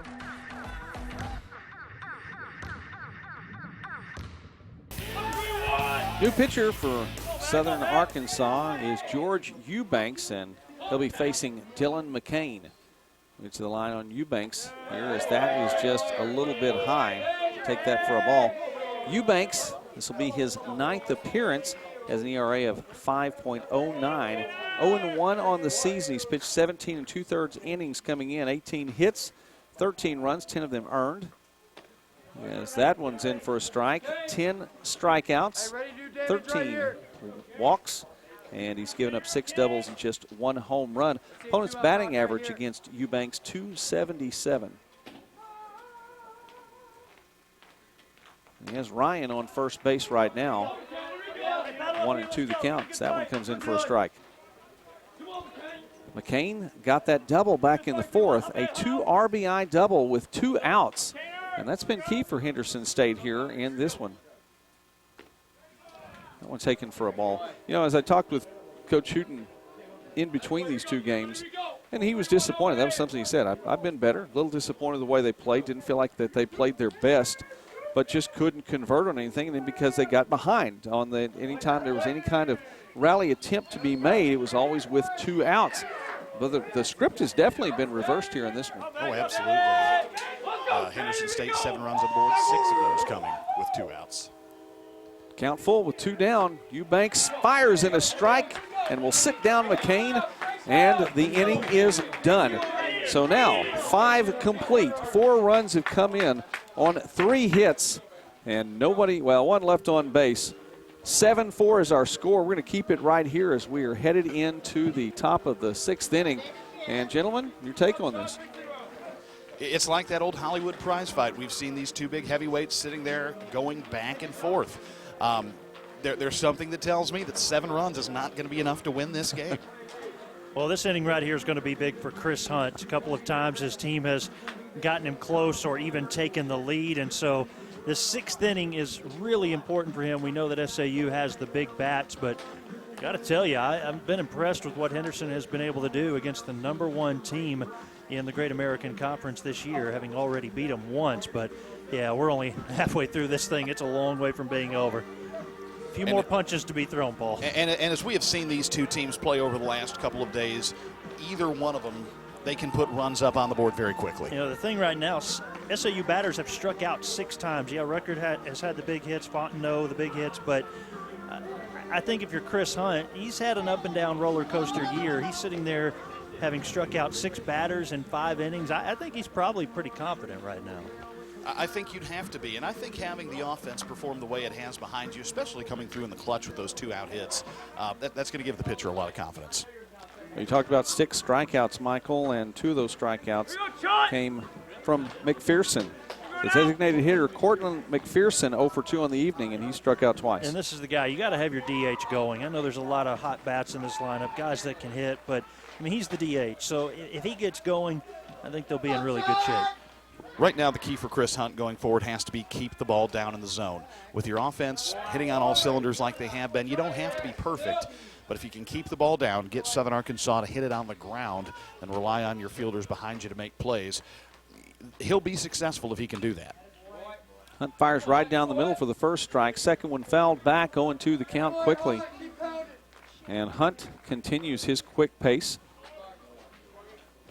If there was any kind of layover for that long inning in which his team was putting 4 runs on the board, it's not showing here. Fires that one a little low and outside, 1-2 now. And we talked about pitch counts. I believe this next one is going to be 100. That is correct. It's from those long at bats. My goodness. Need to shave again before this game's over with. That one low. 2-2 now the count. Seems like I remember him throwing 99 pitches in the no-hitter last year against Southeastern. Kind of put it into perspective. We're in the 5th inning here for the 6th. And that one taken for a ball as well. Full count, nobody out here. And gentlemen, we've seen a couple of 10-pitch at bats here. You know, we've seen innings that didn't go 10 pitches. Yeah, you're right. 12 pitches on that Nolan Ryan at bat. That has to be an at bat he'll remember for a long, long time. And the other teams are thankful this is occurring in the last game of yes. the night, or else we could exactly. It's dark, it's cool. Hey, there's something when the lights come on at the Clyde. There's magic in the air. Full count now. And a swing and a miss by McPherson. He'll sit down. And Chris Hunt with another strikeout. That is his 7th. And Hunt went up the ladder, and McPherson saw something. His eyes lit up. Just got underneath it. Batting now, Trevanian, James Trevanian, 0 for 2 on the evening. Took him a little bit to get started in the previous outing, and he still came away with a multi-hit game. And, Joey, as I look at the stat line for Southern Arkansas, the big thing that I see is that the hits for SAU are bunched between their 2, 3, 4 hitters. Rucker 3 for 3, Fontenot 2 for 3, Richardson 2 for 3. Nobody else has a hit. Trevanian, you're right, 0 for 2 here, and struck out in his previous at bat. Watch that one go well outside. 2-0 ahead in the count here. Let the defense make a play right here. It's a different story for Henderson State. 6 different players with hits. Yeah, each team 7 hits, but you have to wonder, for the team, the confidence builds up when more of them know they're getting the bat on the ball as opposed to just those 2 or 3. And that one fouled back, count now 2-2. Well, and on the other side of the field, too, if you're Coach Hooten, you can look out at the mound and say, okay, we've got at least another inning or 2 before we get back to the meat of the order. That's when you may see a pitching change if he's able to keep things going smoothly. The 2, patient, and takes a close one for a ball.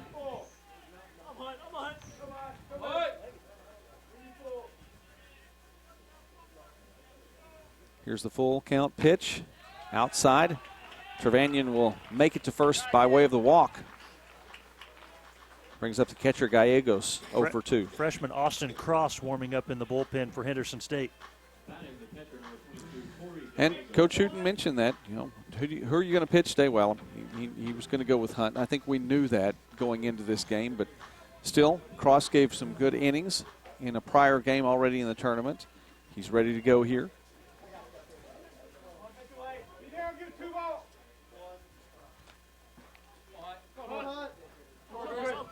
Gallegos watches the first one through for a strike. Yeah, Joey Cross won an inning in 2/3, allowed just one hit, had one strikeout against Southern Arkansas a couple of days ago. You just can't say yesterday.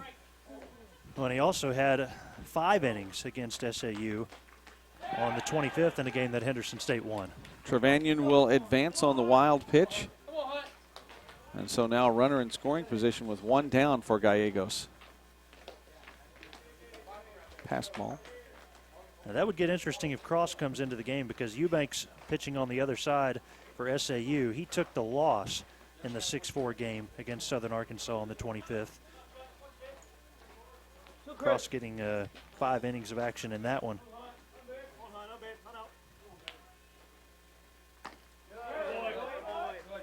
That one in for a strike. 1-2 now the count. After Gallegos, Langston next up.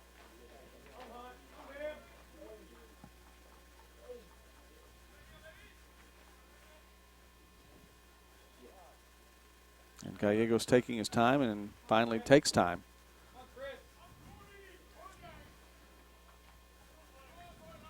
You get back to a couple of seniors near the bottom of the lineup here for Southern Arkansas, but they have to get there. And Gallegos watches that one go well outside again.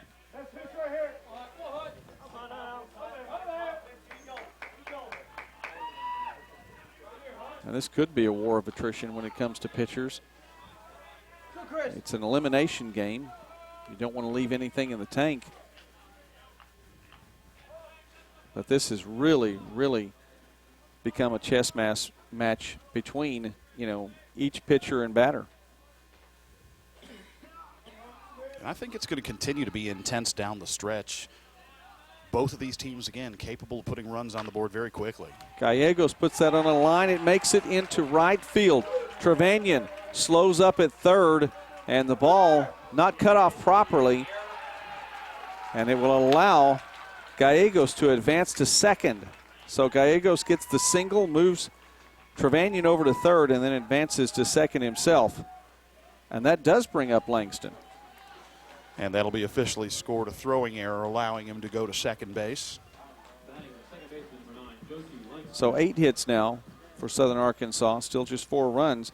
But Langston would be the tying run at this point. And again, I said it earlier, 7 runs I don't think is going to be enough to win this game. Well, in each game that we've seen on this field, as Coach Hooten comes out, and we'll have a discussion with his infield. And maybe Lessenberry, they're going to look at him, check him out just a little bit. Looks like he's taking a look at his glove.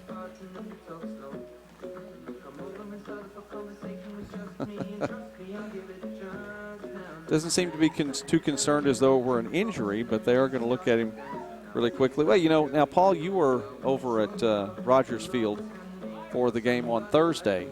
So, you bring a different perspective from that standpoint. All we've seen here are games that have double digits on at least one side of the scoreboard. So, you're saying 7 may not be enough. It wouldn't surprise Michael or me, I'm sure, in it all.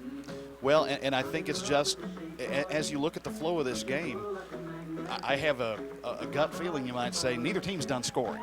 Right. And I think it may take double digits to put this one away,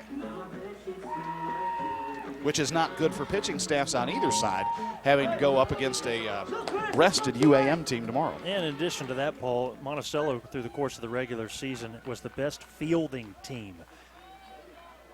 They did just enough pitching and hitting.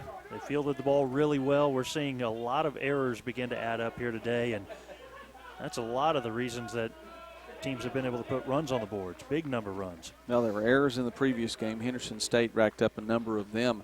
Right now it's just these batters are so deliberate.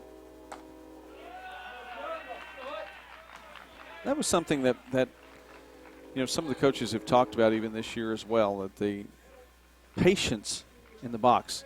They get up there and not get in a hurry and watch this thing through. With certain pitchers more than others. 1-0 count now for Langston. And that one's hit high and into center field. Hall is back there. Hall will make the catch. Tagging up at third is Trevanian, and he scores. And Gallegos will move over to third. 2 down now here, but 1 run in now for the Mule Riders.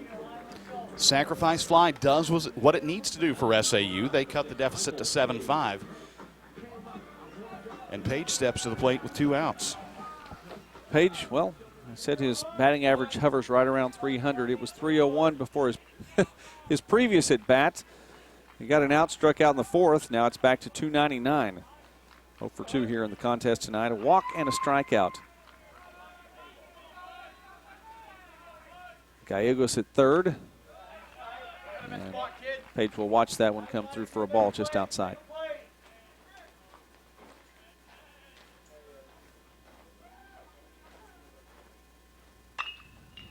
Hard swing at that one. And no Mule Rider flinched, but I don't think they had much time to flinch. That one hit and bounced back out into the field in right field. Well, that was scary over there, though. Yeah. It was. That one took a hard ricochet, but typically when you see a ricochet like that, it means it hit brick. Exactly. Well, gentlemen, you're talking about the pitchers. 2 down here, 1-1 count. And once again, Page fouls that one back. You could be looking at a contest in which you see a bunch of pitchers throwing 1 inning apiece. And that may be the best strategy for both of these teams, to take a look at it and say, okay, we're going to go Johnny Holstaff the rest of the way.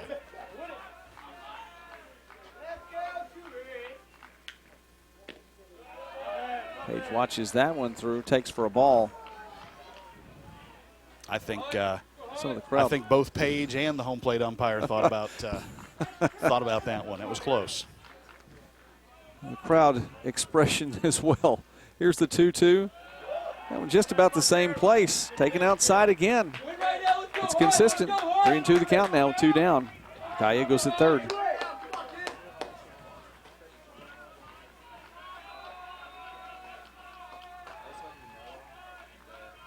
And here's the offering. And that one taken for a ball as well. 3 straight balls watched by Page, and he'll move on to first. It gets interesting. Top of the lineup coming back to the plate now. Well, it's like you talked about, is Coach Hooten is going to be bringing out another pitcher. You're not going to wait till it gets back to that heart of the lineup. He'll bring in a new pitcher now. So let's take a break, and we'll be back and talk about the next Ready on the Mound. At the University of Arkansas at Monticello, yes you can. For me, that meant that I could afford to go to college. When I was considering colleges, it was important to find one that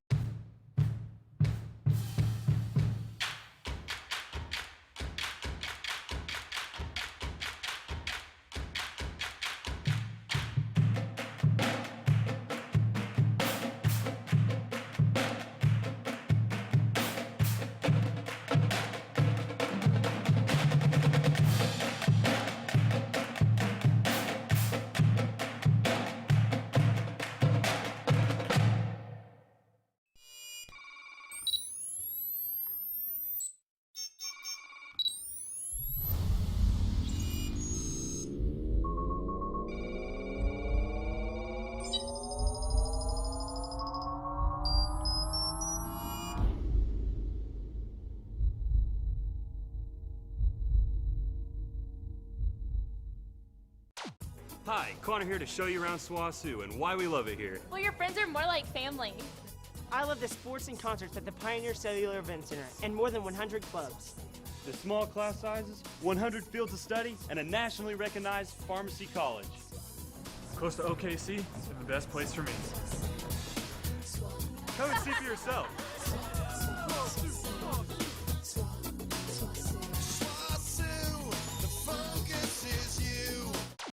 I knew that Arkansas Tech would help me stand out from the crowd. But I didn't know I'd be standing out in front of the crowd. I knew I wanted to be a part of Greek life. But I didn't know Tech would change my life. I knew Tech would help me become a leader. But I didn't know Tech would lead me to graduate school. I knew my art professors had years of experience, but I didn't know that I would get real-world experience before graduation. It's easy to see why more than 12,000 students choose Tech. Come take a tour of campus and discover what else you don't know about Tech. College students often talk about changing the world after they graduate. We are on a mission to do just that while still in school, applying academic excellence in our chosen areas of study in a range of undergraduate, graduate, and health science fields inspired by Christian values. Then taking those values into the world, equipped and focused on our mission to change it and ourselves for the better. Harding University. Now the new pitcher is Jay Hawley, a senior from Queen City, Texas, and he'll be facing the top of the order now as Blake Hall, 0 for 3 on the evening, steps in. Jay Hawley, 0-1 on the year, an ERA of 3.52. And his first pitch is in for a strike as Hall watches that come across.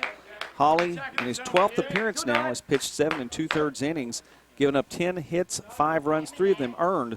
Struck out 10 and walked 3, giving up 2 doubles and a home run. And against him, batters have been hitting .303 as the throwback to first keeps Page in check there. And don't forget, Hawley has inherited runners on the corners with Gallegos at third and Page at first. And 2 down here now in the top of the 6th inning.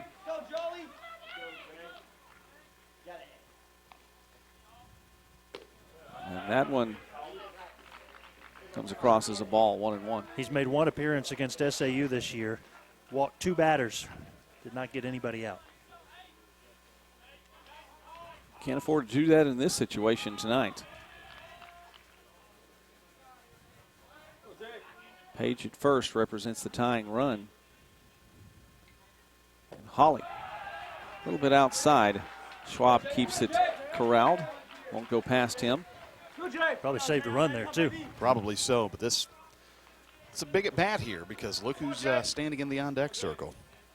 That would be Trevor Rucker as time is called. And, you know, Paul, you were talking about the inside-outside there. I think Hawley's specifically staying outside as much as possible right now.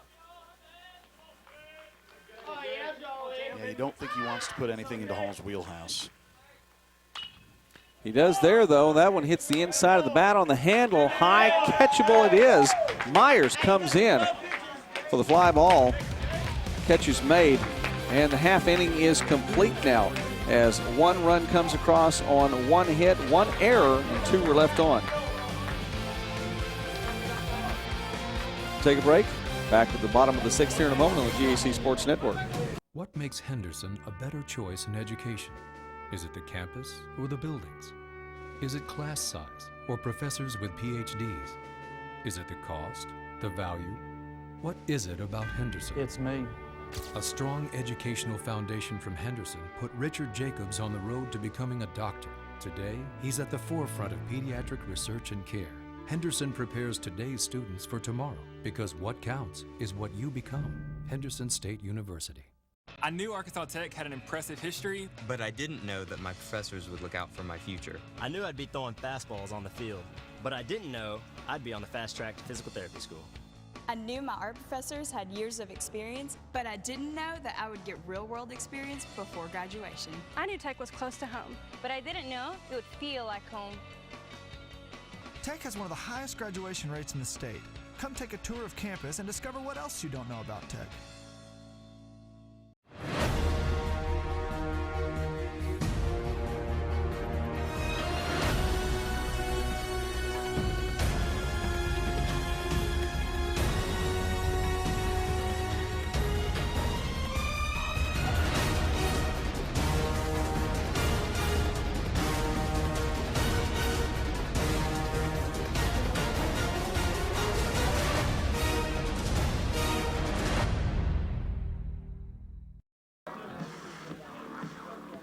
Well, the music playing here, and some of the fans tapping along with the music here. Nice night in Arkadelphia, as Henderson State able to get out a bit of a jam there.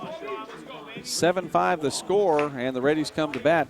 Chris Hunt, by the way, in his time on the mound tonight, solid innings. As he's had now 226 strikeouts for his career. That comes up just a little shy of the all-time record at Henderson State. Doug Goodman had 229 from 89 to 92. That was about the time I was in college. There you go.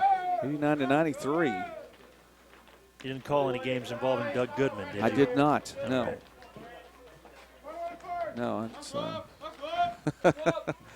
few upgrades to the facility since Doug Goodman played. Yeah. I'm not sure Southeastern played Henderson State back then. Probably did at least once. I bet you they did over at Carpenter Haygood Stadium in football back then. They might have. Sometimes they trying to recall. I don't recall that being on the sky. I have to look that one up, see if that was the case. Anyway, another one comes in. Taken for a ball once again. 3-1 the count now, as Schwab represents the bottom of the order, but the lineup will reset following him, and it's not a bad way to get it started. 0-2 on the evening, but he's going to reach with the walk, and that brings things back to Allen Hall.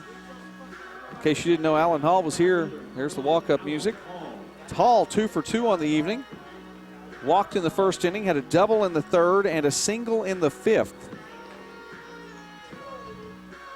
So going back to that last inning, yeah, I hear the music. I bet you we had a few fans in the stands who were looking forward to the drama of Rucker coming to bat with the bases loaded. It Exactly. didn't happen. That was a big out. It's huge. For the pitcher out of the bullpen for Henderson. Now Hall shows bunt. Instead it's a strike. A guy like Jay Hawley, who hasn't pitched very many innings, to come in and get that out could be a big boost.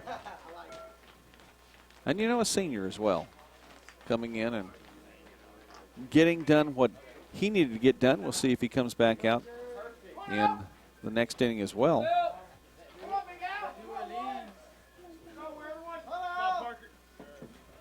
We'll get to see Rucker, though. Whoever will get to see Rucker to start the inning. In the meantime, Hall, after showing bunt, shows it again. That one outside. 1-1 now the count. Yeah, Jacob Richardson at third, anticipating that bunt. 2-run lead. As Paul said earlier, 7 might not be enough. You can get that other runner in scoring position with only 1 out. Could go a long way in the inning. Showing bunt again, lays that one down the first base line. It does bounce foul, just barely. A little too much on it.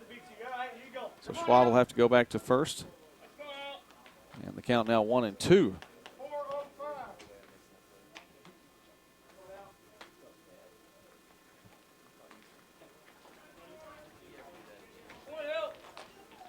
know, Monticello has earned the right to sit here and relax, maybe in the hotel room watching, I don't know, and watch this battle take place. But they've got to be feeling pretty confident with where they're at right now, watching this one develop.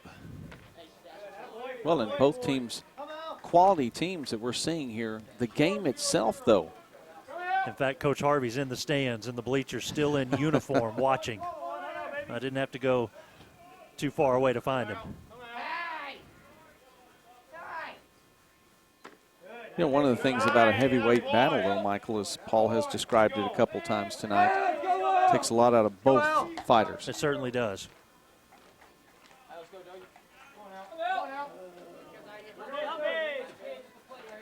Count full now for Allen Hall. And takes that outside for a ball. So 2 batters reach by way of the walk, consecutive at bats. And that brings up Hayden Lessenberry.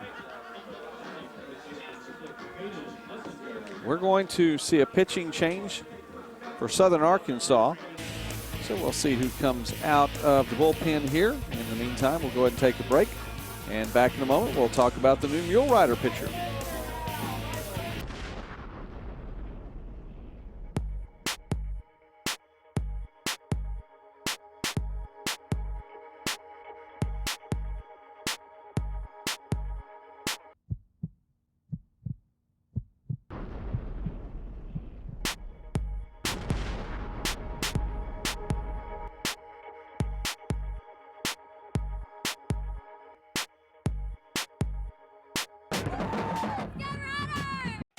Opportunity begins here. Southeastern Oklahoma State University. Seize your opportunity. Soar to new heights with our nationally accredited aviation program.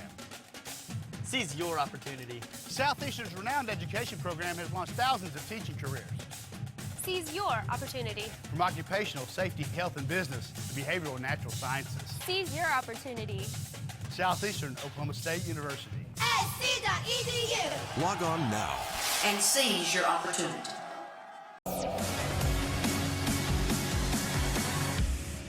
Southern Nazarene University was just ranked the best college in the state of Oklahoma by Money Magazine. That's big news, but it's not a surprise to us. Money ranks SNU as one of the top 50 colleges you can actually get into, and in the top 50 most affordable private colleges in the nation. Why travel when Southern Nazarene University is right here in Bethany, Oklahoma? Inspired academic excellence in a success-driven environment. Southern Nazarene University, the best college in Oklahoma. So, can I see you again? I'm free on Black Forest Ham Day. There's a Subway 350 sub of the day to help you remember life's important days. We got married in June. On Tuna Day. Every day a different 350 6-inch sub. Every day of the week. Every sub contains no artificial flavors. At just $3.50, it's a great sub at a great price. Her name is Terry. She was born on Sweet Onion Chicken Teriyaki Day. The 350 sub of the day. Every day of the week at Subway. Well, the new mule rider on the mound is Mackenzie Larson. He's a senior from Texarkana, Texas. Got Southern Arkansas by way of Seminole State College. Larson, the closer, a first-team All-GAC relief pitcher, and he actually leads the team in saves. He has 7. 5-0 record on top of that, an ERA of .8. I did read that correctly. This will be his 23rd appearance. Again, an ERA of .8. 33 2/3 innings pitched. Again, he has 7 saves. He's given up 19 hits, 3 runs, all of them earned, struck out 27, walked just 4, given up a double and a home run. And the opponent's batting average is 165.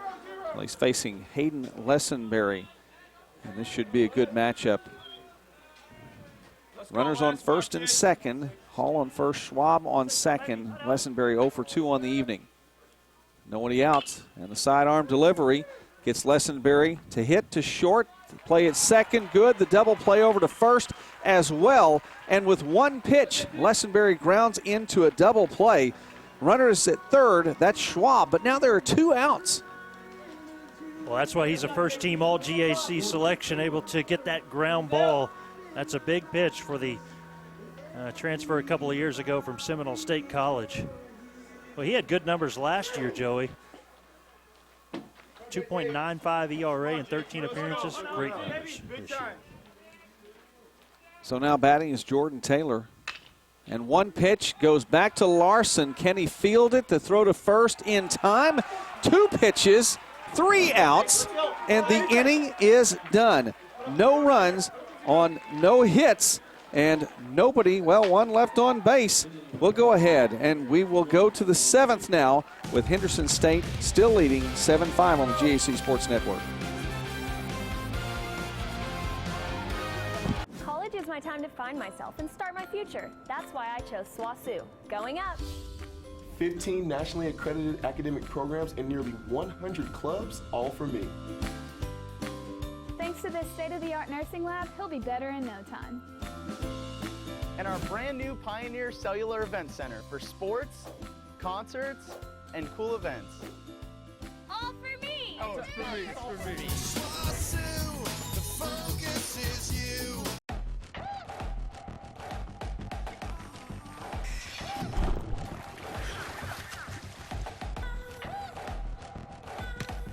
you. Enough. Yeah, I'm over it. We shouldn't need commercials to tell you we're powerful. No thanks. Genders don't play sports. Athletes do.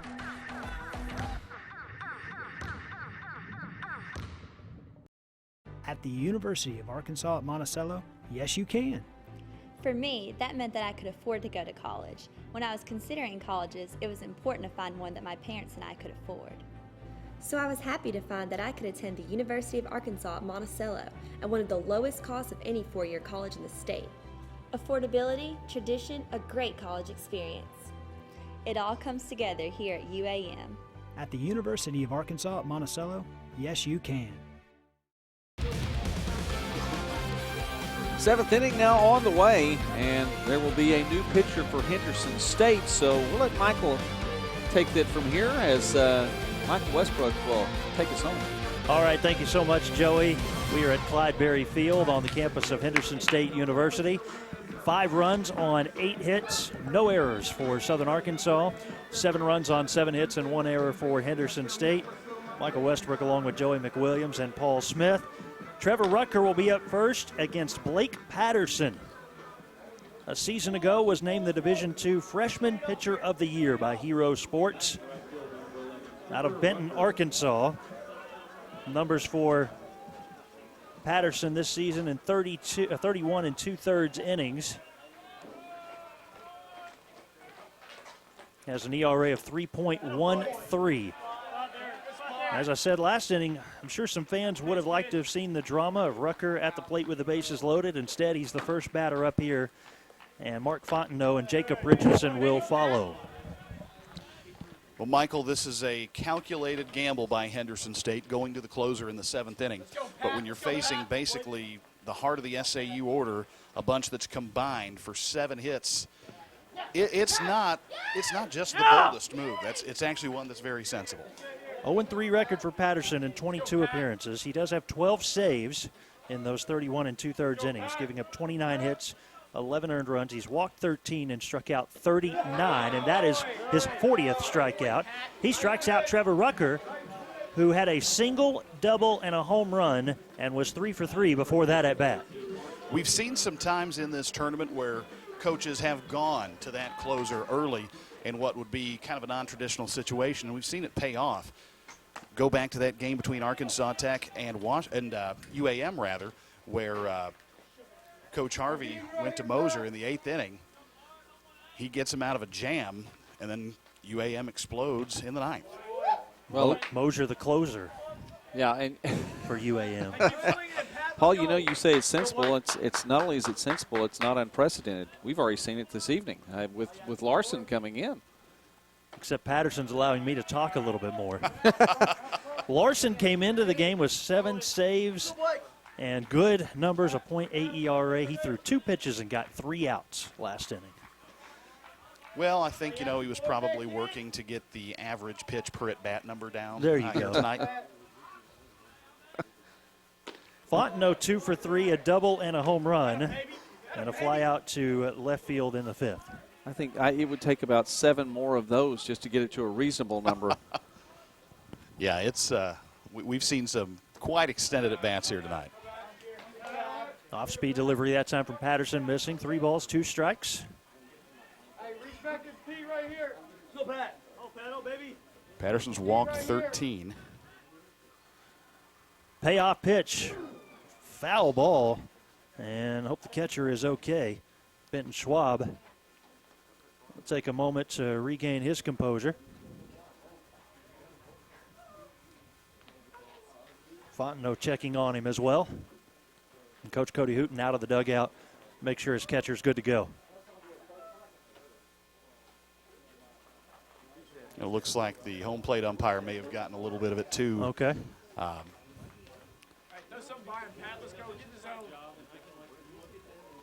little bit of ricochet action back there, I think. They both. Brian Chen, our third base umpire, coming down the line to make sure everyone's all right. 3 balls, 2 strikes, 1 out, nobody on. Top of the 7th inning, SAU at the plate. Mark Fontenot with a 2-run home run in the 3rd and a double back in the 1st. Fouls that one back. Fontenot's already done some damage this evening, 2 for 3. He's now had hits in 8 of the last 9 games.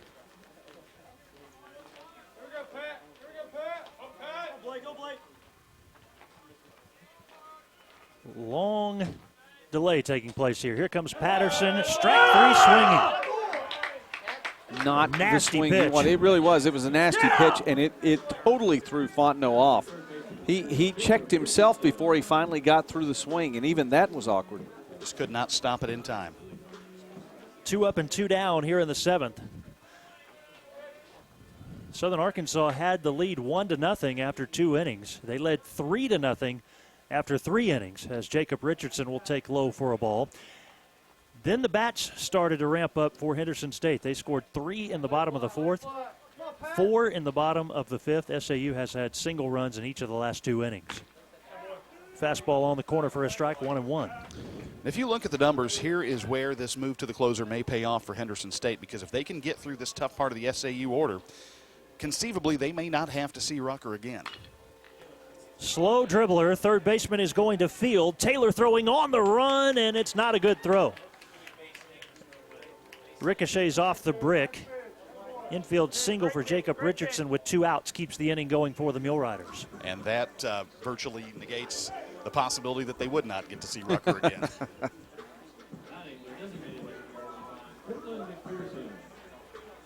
Well, not buying that lottery ticket yet, are you? No. Anyway around, though, Paul, I mean, you look at the lineup from here in 5 through 9, 1 hit among those 5 batters. Somebody needs to make something happen for the Mule Riders here. And Cortland McPherson is 0 for 3 with 3 strikeouts. Well, Michael, it goes back to the last game. He's 0 for 8 in the last 2 games. Patterson fires home. That one fouled out of play for strike 1. And McPherson does represent the tying run. And, you know, too, it just takes 1. You just have to get that 1 hit in there, make something happen, change the direction. Trevanion waiting on deck if McPherson can reach. We have 2 down in the inning. Not much of a lead off of first for Richardson. Check swing. They will appeal. He did not go. 1-1.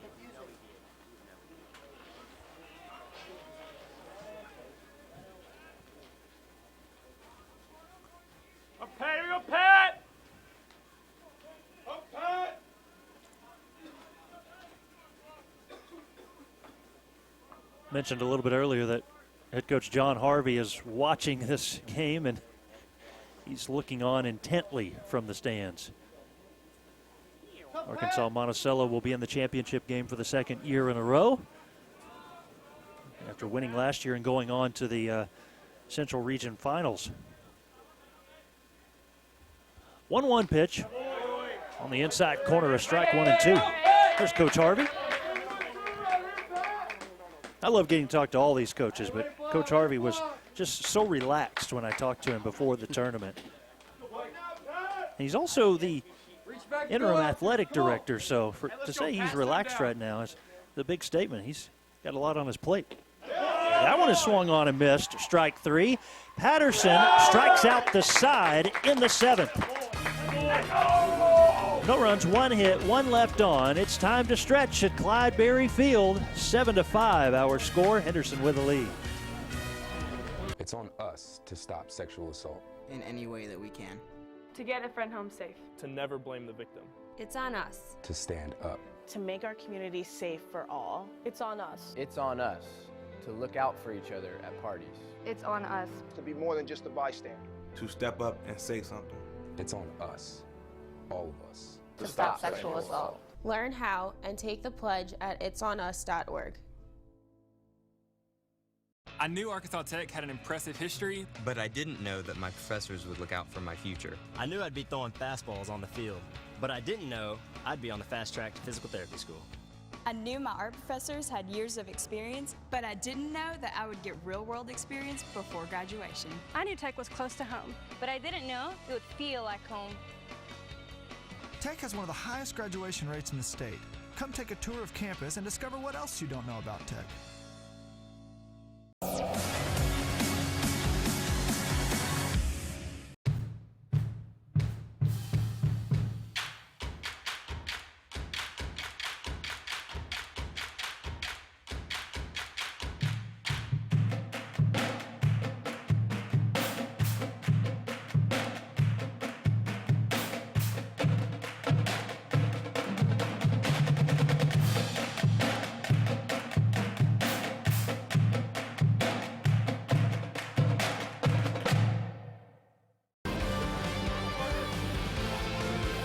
Bottom of the 7th inning, 7-5 our score. Henderson State with the lead on Southern Arkansas.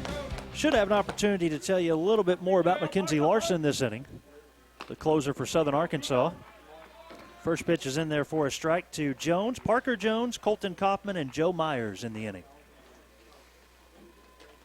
Former Texas High Tiger on the mound for the Mule Riders. 0-1 in for a strike. It's 0-2. He's doubled his pitch count this inning.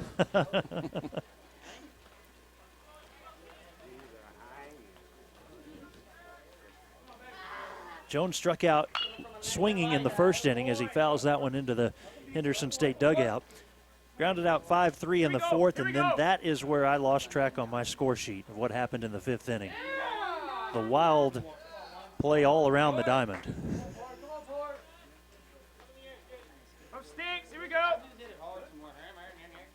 Alan Hall was the runner at third base when Jones was at the plate.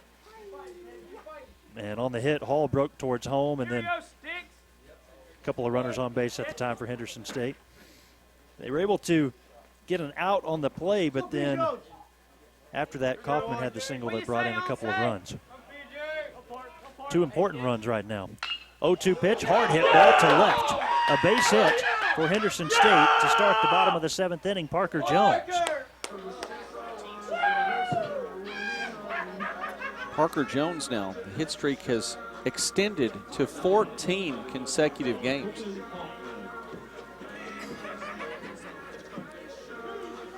That's impressive this time of the year. Yeah, that's the way to close out a season. Colton Kaufman now coming to the plate for Henderson State. A little bit of soft toss taking place in the Henderson State bullpen. A player up for SAU as well, but not throwing. Ground ball on the infield, could be 2. 6-4, no. Back to first. Page to Langston for 1. And Kaufman will be at first base now with 1 out. And here comes Coach Pettigrew, and I think he may have a valid argument here. He's wanting an interference call on the slide. Well, he was out earlier in the game for that exact same thing. Mm-hmm. Thought that it wasn't going to make a difference for the previous out. Thought that it might have, implications later in the game if we saw it again. And here he is back out here again.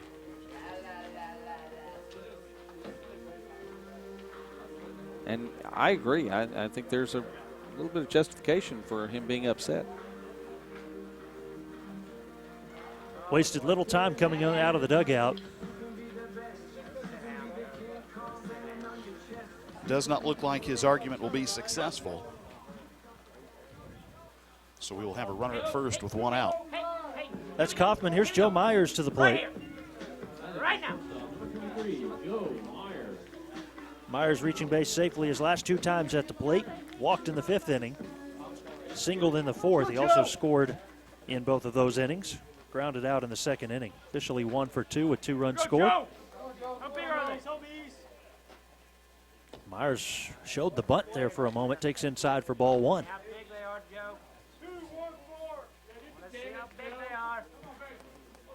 When you get out of the dugout that quickly, there's usually a pretty good reason.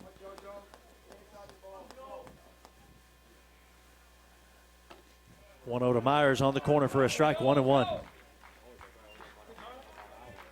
Sometimes, Joey, the point of those arguments isn't to win that particular argument, but it's to preemptively win the next one.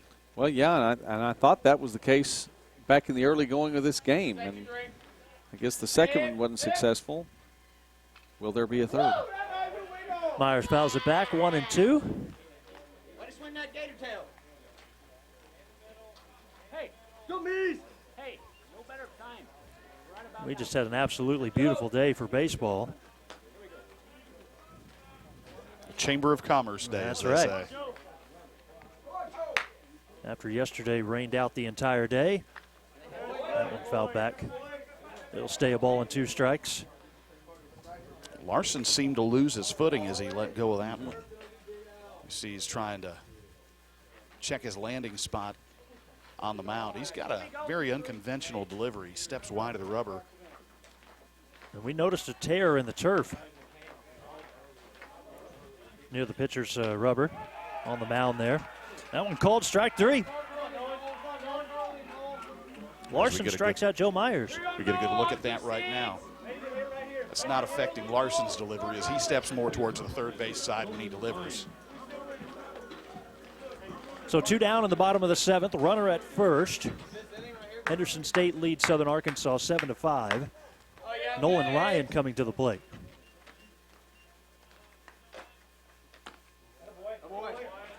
I have to tell you guys, one of my prized memorabilia, I don't have too much of it, is an autographed copy of the Star Telegram after Nolan Ryan beat up Robin Ventura.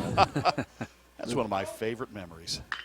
Hard hit ball picked up on one hop by Jacob Richardson. Over to second with Langston on the bag for the out to end the inning. No runs on a hit, no errors, 1 left on. We played 7, 7-5. Henderson State with a lead.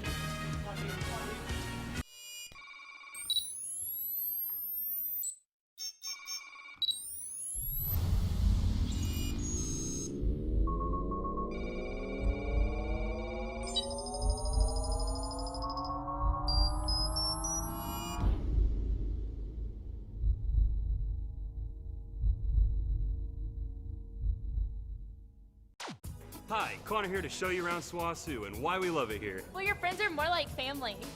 I love the sports and concerts at the Pioneer Cellular Event Center and more than 100 clubs. The small class sizes, 100 fields of study, and a nationally recognized pharmacy college. Close to OKC is the best place for me. Come and see for yourself.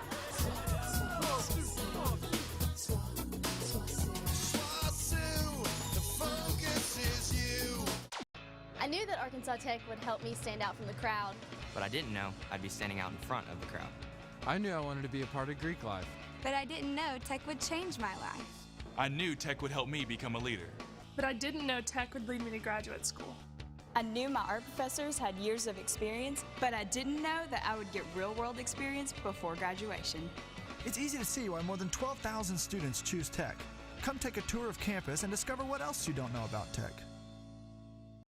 College students often talk about changing the world after they graduate. We are on a mission to do just that while still in school, applying academic excellence in our chosen areas of study in a range of undergraduate, graduate, and health science fields inspired by Christian values. Then taking those values into the world, equipped and focused on our mission to change it and ourselves for the better. Harding University. First pitch, opposite way, through the gap and right for a base hit. James Trevanian starts the 8th inning with a leadoff single and some changes to tell you about in the field for the Reddies. Luke McGuire now playing left field. Kieran Redmond is in right. Parker Jones, the third baseman, and Jordan Taylor is over at second. So it's McGuire, Hall, and Redmond left to right in the outfield. Jones at third, Myers the shortstop. Taylor at second, Lessenberry at first. Schwab still behind the plate. 7-5 our score in the 8th inning. Henderson State with a lead.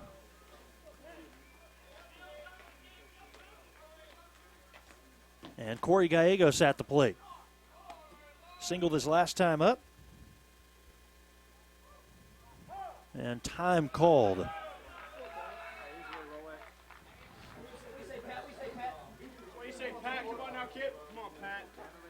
Still have some drama left in this one, a 2-run game. And we've got time again. The pitcher was ready. The batter was in the box. Maybe the catcher that time where we couldn't see who called time. Here we go. Get you a 2-ball right here. What do you say? I think all parties are ready to go.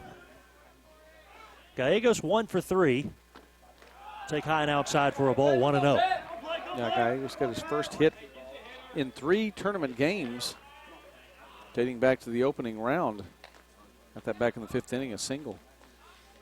Here we go, Pat! SAU has out-hit Henderson in this one, 10-8. Let's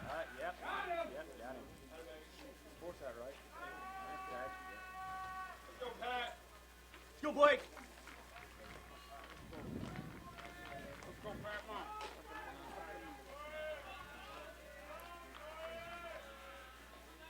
Trevanian, Gallegos, and Langston in the inning. High fly ball to center field.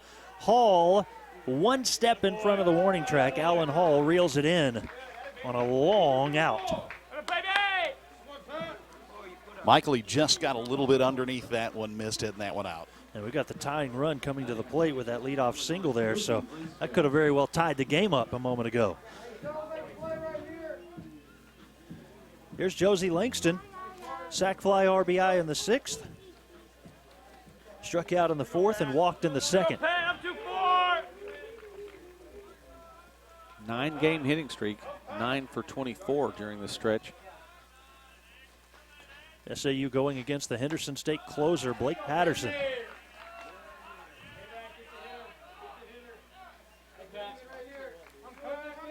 And we threw out our strategies earlier. Would we see pitchers go one inning at a time? Would we see long relievers? We might just see the closers the rest of the way. 1-0 to left. It's going a long way with McGuire playing shallow. He's in foul territory. He makes the catch. Boy, that was almost trouble. It ended up in foul territory. It would have been a foul ball had he dropped it, but the placement of where McGuire was at, not only playing shallow, but shifted more towards center field. Well, Michael, I made the statement about the pitchers going one inning at a time, but I did not anticipate both of the teams throwing out their closers that early. Right. So, and I think as you look at it, people may question what do you do with your pitching staff tomorrow, but the fact is you've got to win this game to get to tomorrow. Yes. So here's Michael Page. He takes high for a ball, 1-0. And for Southern Arkansas, I mean, you're possibly looking at 4 more outs right now. Bryant Harrelson could likely pitch tomorrow. There was that one off day because of the rain. Connor Wells is still available for Southern Arkansas. This one to right center field. It's a long fly ball out that will be caught. Kierman Redmond makes the catch. That ends the inning. It's still 7-5. Henderson State with a lead going to the bottom of the 8th. What makes Henderson a better choice in education? Is it the campus or the buildings? Is it class size or professors with PhDs? Is it the cost, the value? What is it about Henderson? It's me. A strong educational foundation from Henderson put Richard Jacobs on the road to becoming a doctor. Today, he's at the forefront of pediatric research and care. Henderson prepares today's students for tomorrow because what counts is what you become. Henderson State University. I knew Arkansas Tech had an impressive history, but I didn't know that my professors would look out for my future. I knew I'd be throwing fastballs on the field, but I didn't know I'd be on the fast track to physical therapy school. I knew my art professors had years of experience, but I didn't know that I would get real-world experience before graduation. I knew Tech was close to home, but I didn't know it would feel like home. Tech has one of the highest graduation rates in the state. Come take a tour of campus and discover what else you don't know about Tech.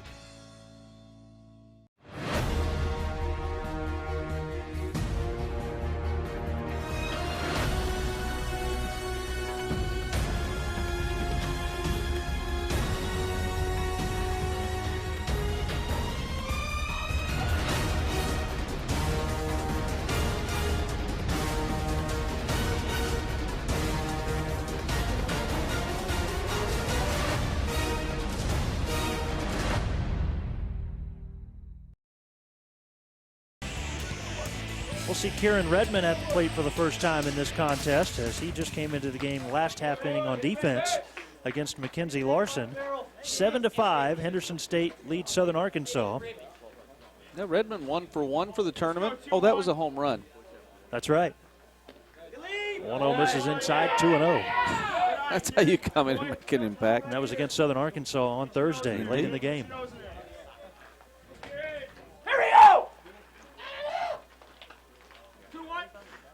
Larson entered the game in the 6th inning through 2 pitches, got a double play on one and a ground ball out on the other.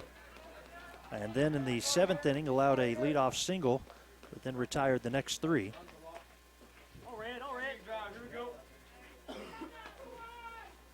8-9-1 in the batting order as Redmond draws the walk. A 4-pitch walk.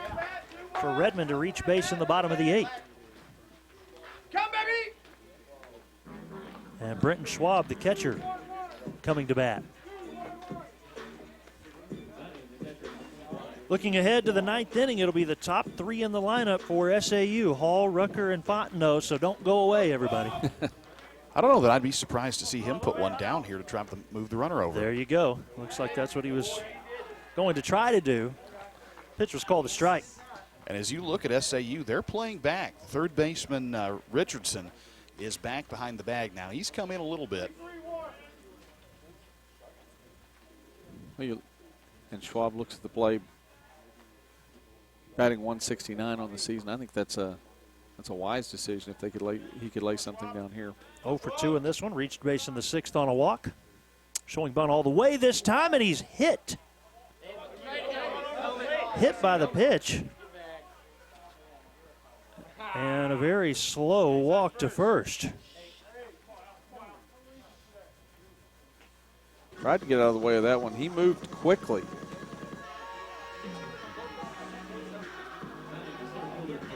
Hey, let's go, what?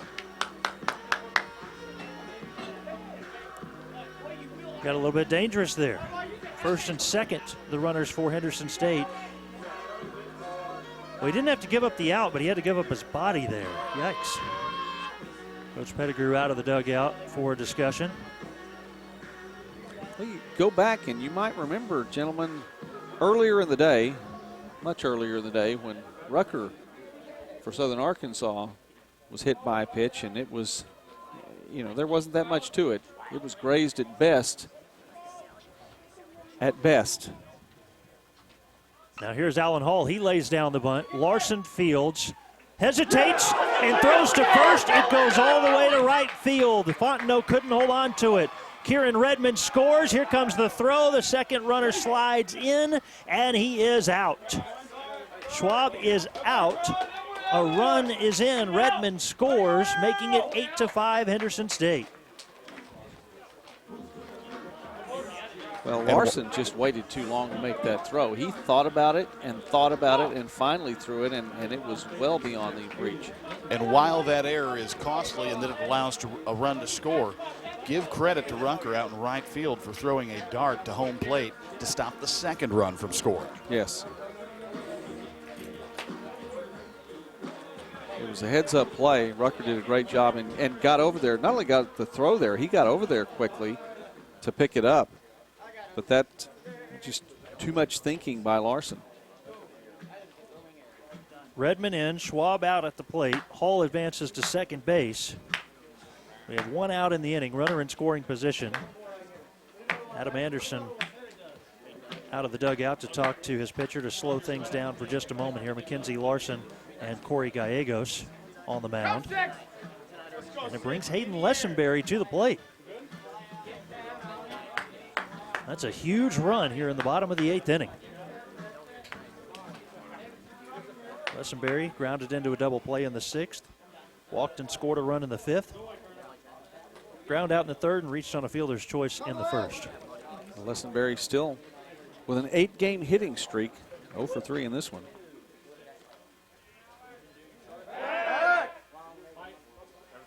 Quick check on Allen Hall, and rightfully so. 31 stolen bases this season, most in the Great American Conference.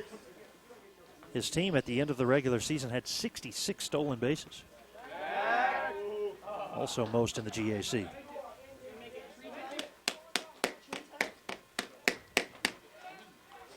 A second look over there a moment ago. Come on, 6. Come on, 6. Lessenberry's not quite doing the Babe Ruth, but holds the bat out. I've noticed that.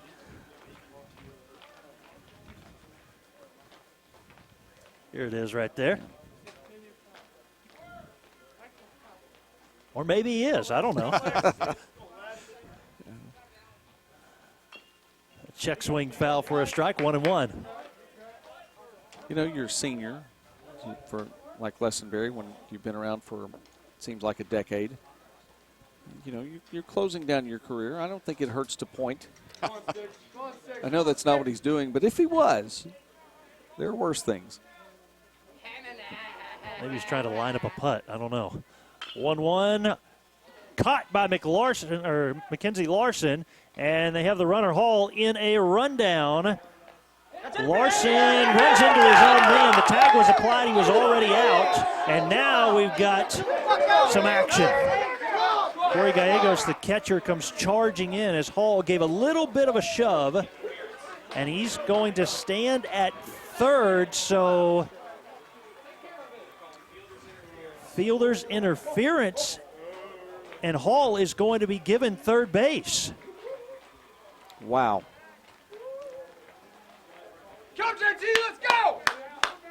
And there were too many yellow jerseys in the base path. That's really what that boils down to. A fielder's choice allows Lessenberry to reach first. And the fielder's interference, Lessenberry ends up going to second base. So second and third for Henderson State, and they're going to intentionally walk Taylor. Well, that's the key there. And if you get a rundown, that's something that you go over, you work through. Once you make the throw, you've got to get out of the way for the next person in line. And that just did not happen for Southern Arkansas. So with only one out, they will put Taylor on base, who already has a home run in this game. It was a solo home run in the fourth, but that is his only hit. They'll set up that force out at any base. Parker Jones is waiting on deck to bat with the bases loaded. This game's had a little bit of everything, hasn't it? Absolutely.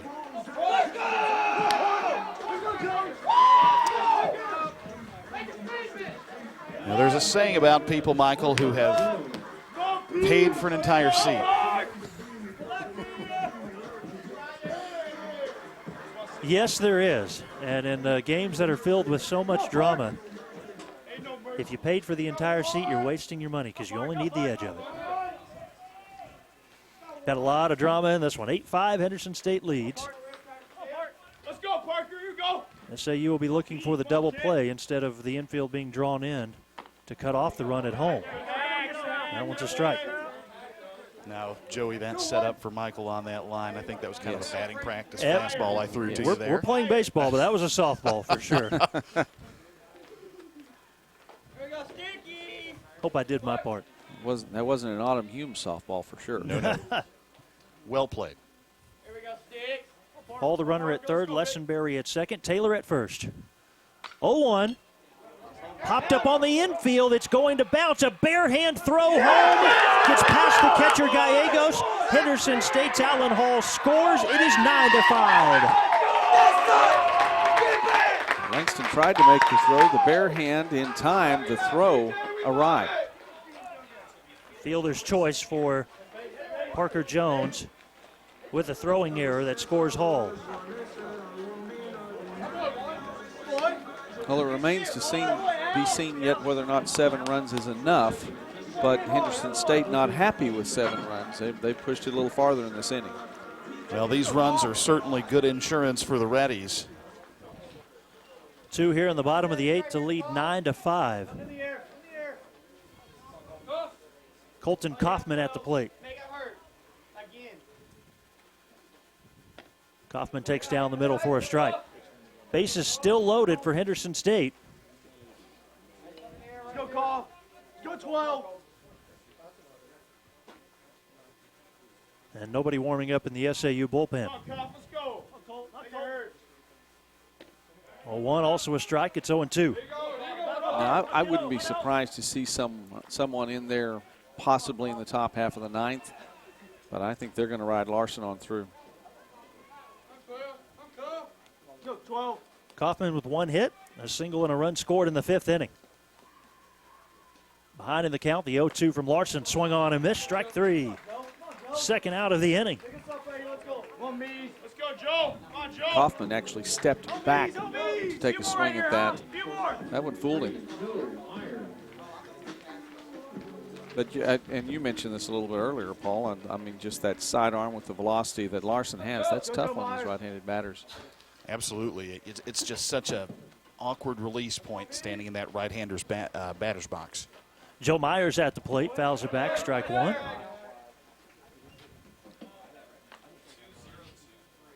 Myers struck out looking in the 7th. Walked and scored a run in the 5th, singled and scored a run in the 4th, and grounded out in the 2nd. 1 for 3 for the shortstop. Reddies already up by 4, trying to break it open even more here in the bottom of the 8th. Breaking ball pitch fouled out of play. Waited on that one, but maybe a little bit too long.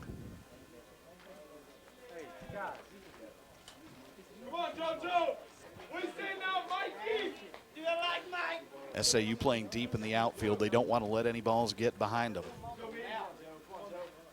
0-2 the count, 2 outs. Time called at the plate.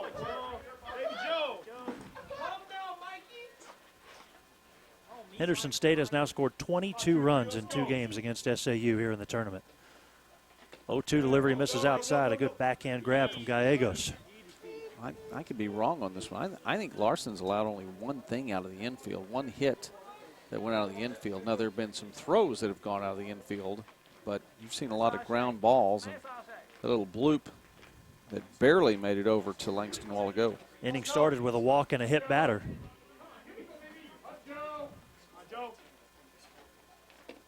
0-2 called. Strike 3. 2 more runs for Henderson State. They lead 9-5. We're going to the top of the 9th here on the GAC Sports Network.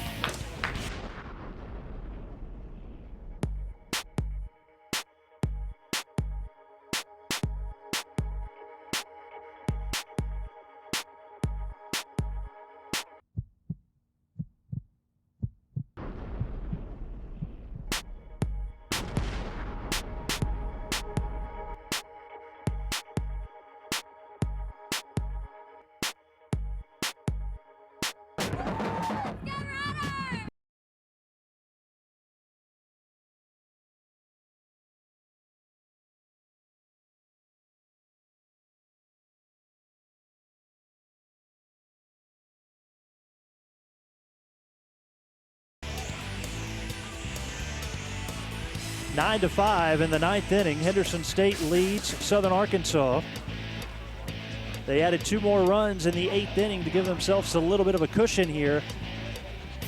A chance to enter the championship game or games, depending on how you look at it. For them to win the championship, it would have to be games.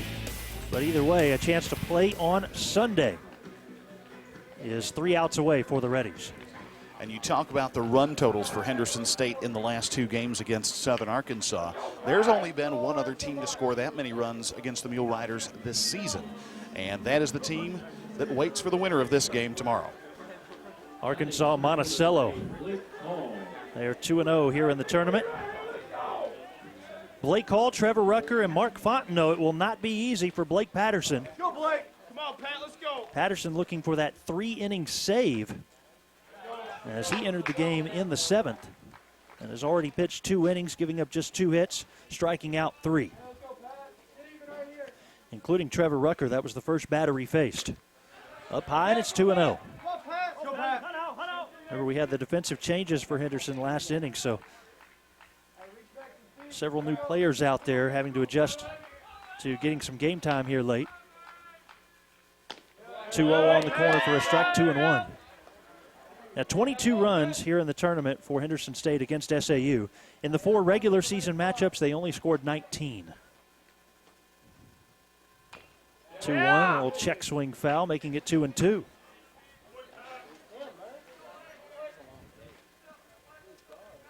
SAU's season far from over, sitting 4th right now in the regional rankings.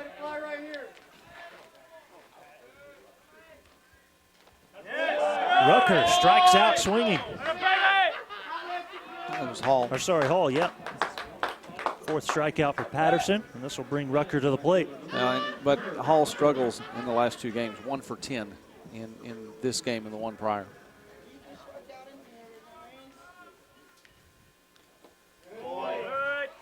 Strike 1 to Rucker, swinging at that one. He singled and scored a run in the 1st, doubled in the 3rd, hit a home run in the 5th, and struck out in the 7th. 0-1 from Patterson. Up high, 1-1. Well, but if you're Southern Arkansas, this is who you want up. That's top true. of the ninth. You've got the top of your order. You depend on them, get one of these on, and you most likely see Richardson as well. Hard hit foul ball from Rucker. Your 2, 3, and 4 hitters tonight, 8 for 12.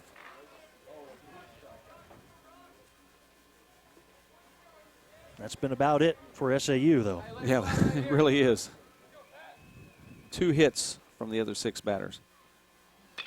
1-2 rocketed into the SAU dugout.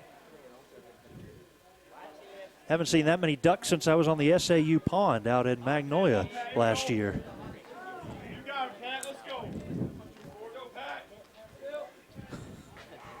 And silence.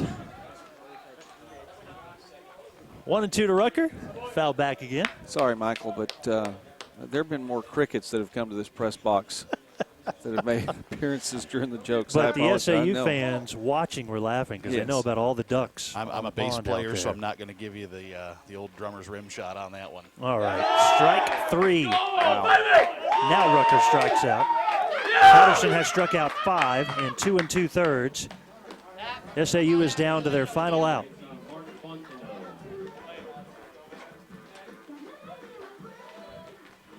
And again, as you said, Michael, win or lose, Southern Arkansas is still going to play on.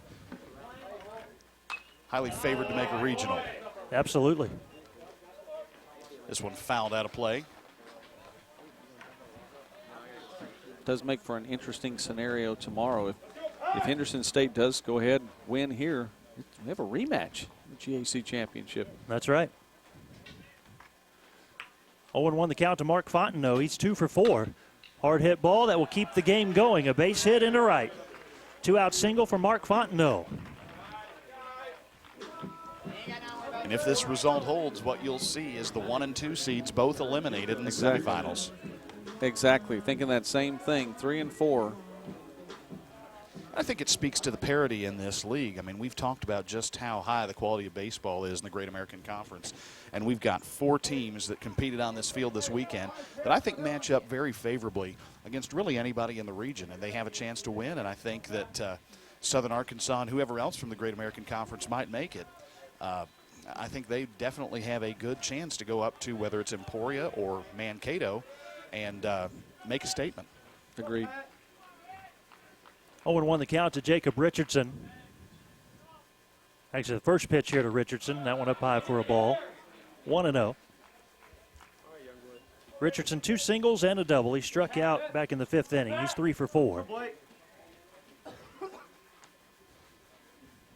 5 runs on 11 hits and 2 errors for Southern Arkansas.